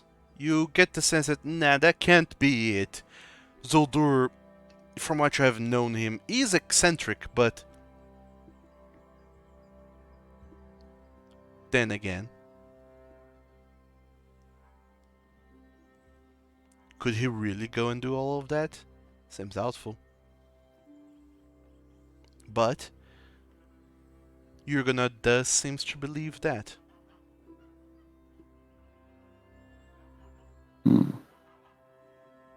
I swear to God, if this is the cause of an idiot plot where one of them misunderstood something that someone else said, the entire thing could have been solved with one conversation. Two bickering ex-boyfriends, yes. No, I said pass the juice, not the other thing. Oh no. Oh no. So, at this point, Professor, you're gonna just kind of sees that all of you have you have put on your thinking faces, and he inquires, you said that you are trying to understand the whole thing and trying to make sense of it all. Yeah, if I could just get all my ducks in a row. I can potentially help you with that. Much like I said before, there is things I would prefer not to tell you just as of yet, because I know the knowledge of that will cause you to make wrong decisions. Do believe me when I say that.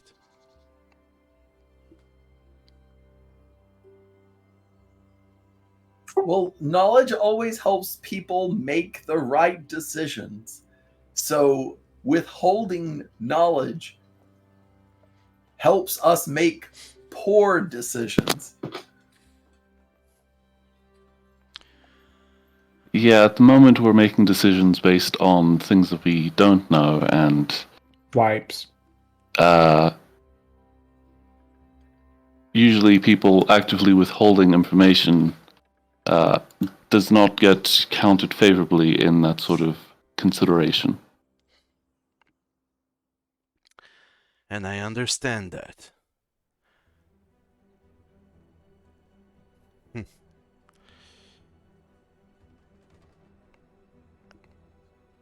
Let me tell you a story. All right. All about her. There were a group of Ordnans before you. They also were tasked with fighting Titans, slaying them and acquiring their essence. However, after they learned what can be done with the essence, how to channel their power and how to, so to speak, challenge the gods themselves, these wardens, they decided to run off with all that power. They decided that they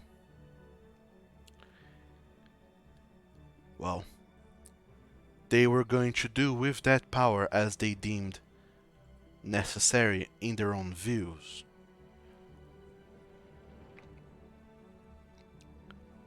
These wardens, however, could not agree with one another on what that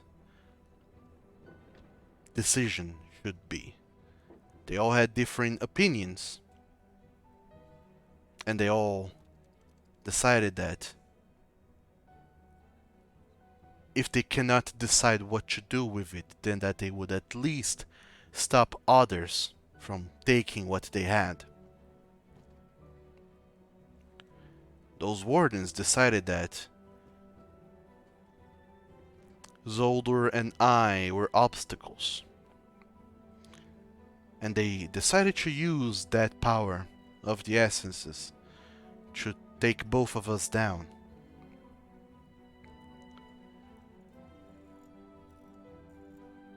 And then Zoldur and I, who had been trying to help them, we had to take those wardens down.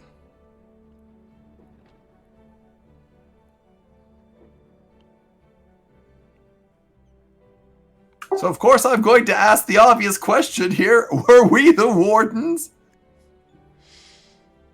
Well, you said they were before us. Are we the bad guys? What do you think, Wildak? I don't know. I can't remember anything.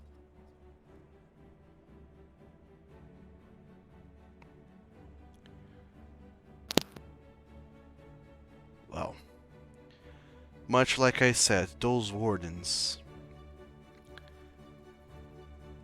the power, the potential of power got to their heads, and they thought they knew better. They thought that Zoldur and I needed to go.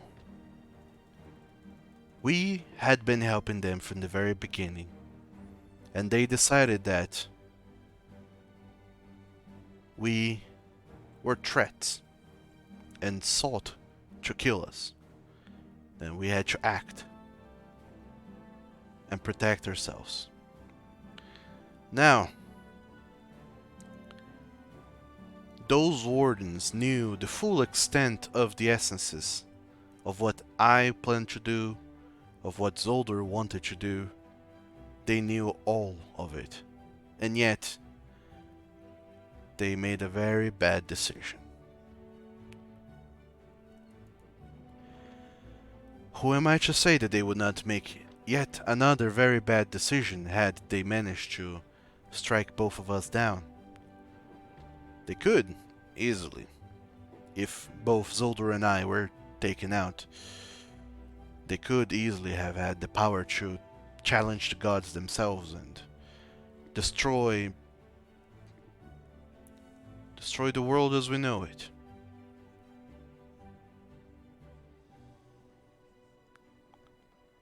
Or maybe they would continue to disagree on what to do with the essences and destroy one another and take out a big chunk of this world with their war.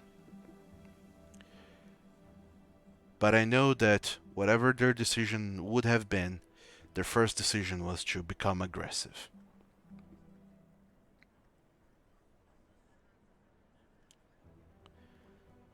So like I said, I have seen this happen before. That is why I'm withholding information. I fear what the four of you might do if you were to be able to see the full picture. Oh no, it's time to go bonkers and be irrational and kill people. Well, I don't like putting it quite in these terms, but with the two of you giving us conflicting information and not telling us the whole story,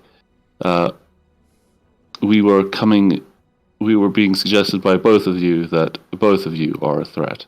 So, yeah. Could flip both of you. We just were go kill probably Titans on going our own. to. Probably would have done the aforementioned stupid thing without the information because of the lack thereof. So, Knick-Knack, what you propose to say is that what with the wardens of before, they made bad decisions when they had the full information. And with you now, you are prone to make a bad decision without the full information. In short, there's no way to trust wardens at all. That's With not or what I without said. information. That is not what I said. I'm saying that partial information is dangerous. Well, the wardens also- of before had the full information. Well, I don't know who they are. If they were us, then I can't say anything meaningful, but if they weren't us, I could possibly say that maybe you should have picked better wardens? I don't know. Got him.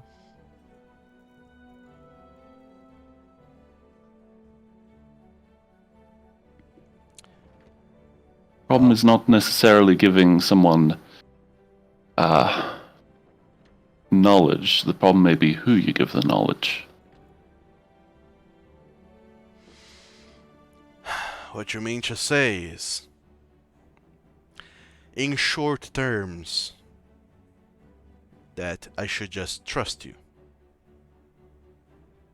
That would be nice if someone did that for a change. Alright, now I'm going to ask all of you to give me a diplomacy check. Diplomacy! Private or public? Private. Blind, rather. Fooey!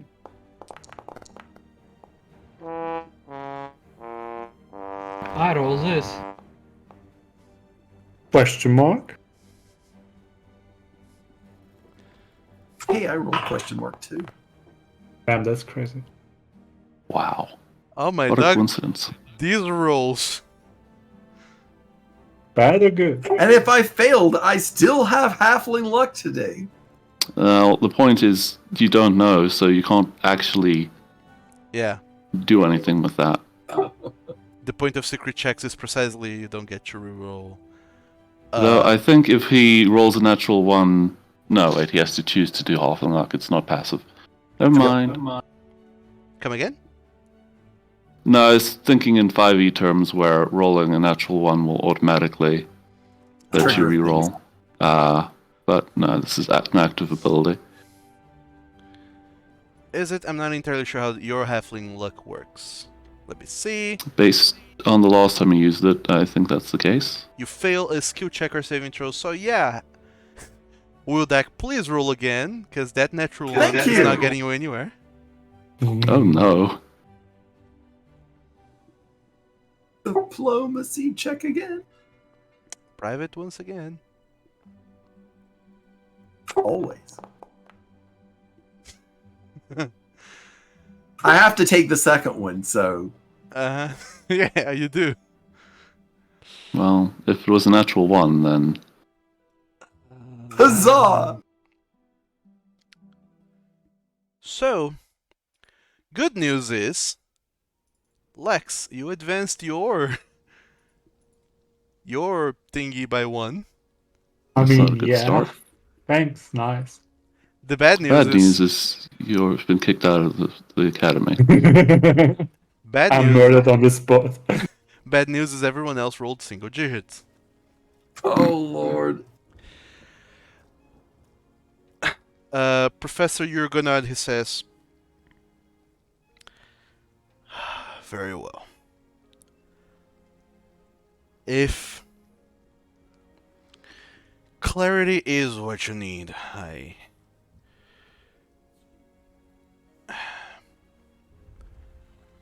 I suppose we can help one another after all. Just so you know, the wardens of before were the 4 of you, yes.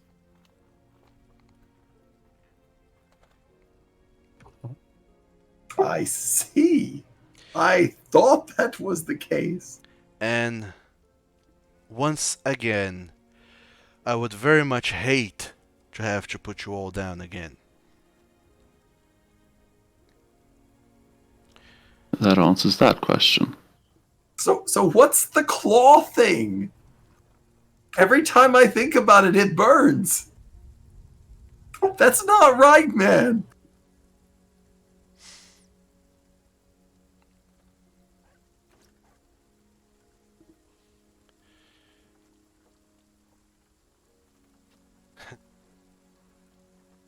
Wildak, have you not noticed where you are? In your office? Gold, gold everywhere. Are you some sort of dragon in disguise? Are you Brian? Never mind.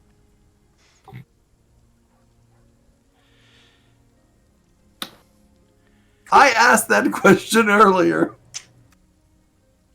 There is a reason why I need essences from other titans. And it is, to a degree, because Zolder and I are titans of our own kind. Oh, That's the two my. titans that are fighting constantly, and he's a titan of nightmare who put us down. And that's where the game's gonna end for today. Oh, my word. No! What do you mean? It's Wait, it's Don't think already so. 12! No! yes, Maybe it Go we is. back. have Titans too. Oh It is. no. Oh no. So, It's a Titan eat Titan world out there, I'm telling you. thank you guys so very much for playing. Hope you Are had. you really stopping here? Damn it. Yeah, it is. It's 6 in the afternoon. I have to close my windows and get dinner. Alright. But well, this is as good a time as any to stop the game, I would think. Eh. So Perfect timing. It was perfect time. thank you all so very much for stopping by and playing the game. Thanks to the people at the Twitches and the YouTubes or whatever for watching the game. And thank you all so very much. I'll be seeing you all later. Bye bye. Yeah. Bye bye. Bye. Bye, people.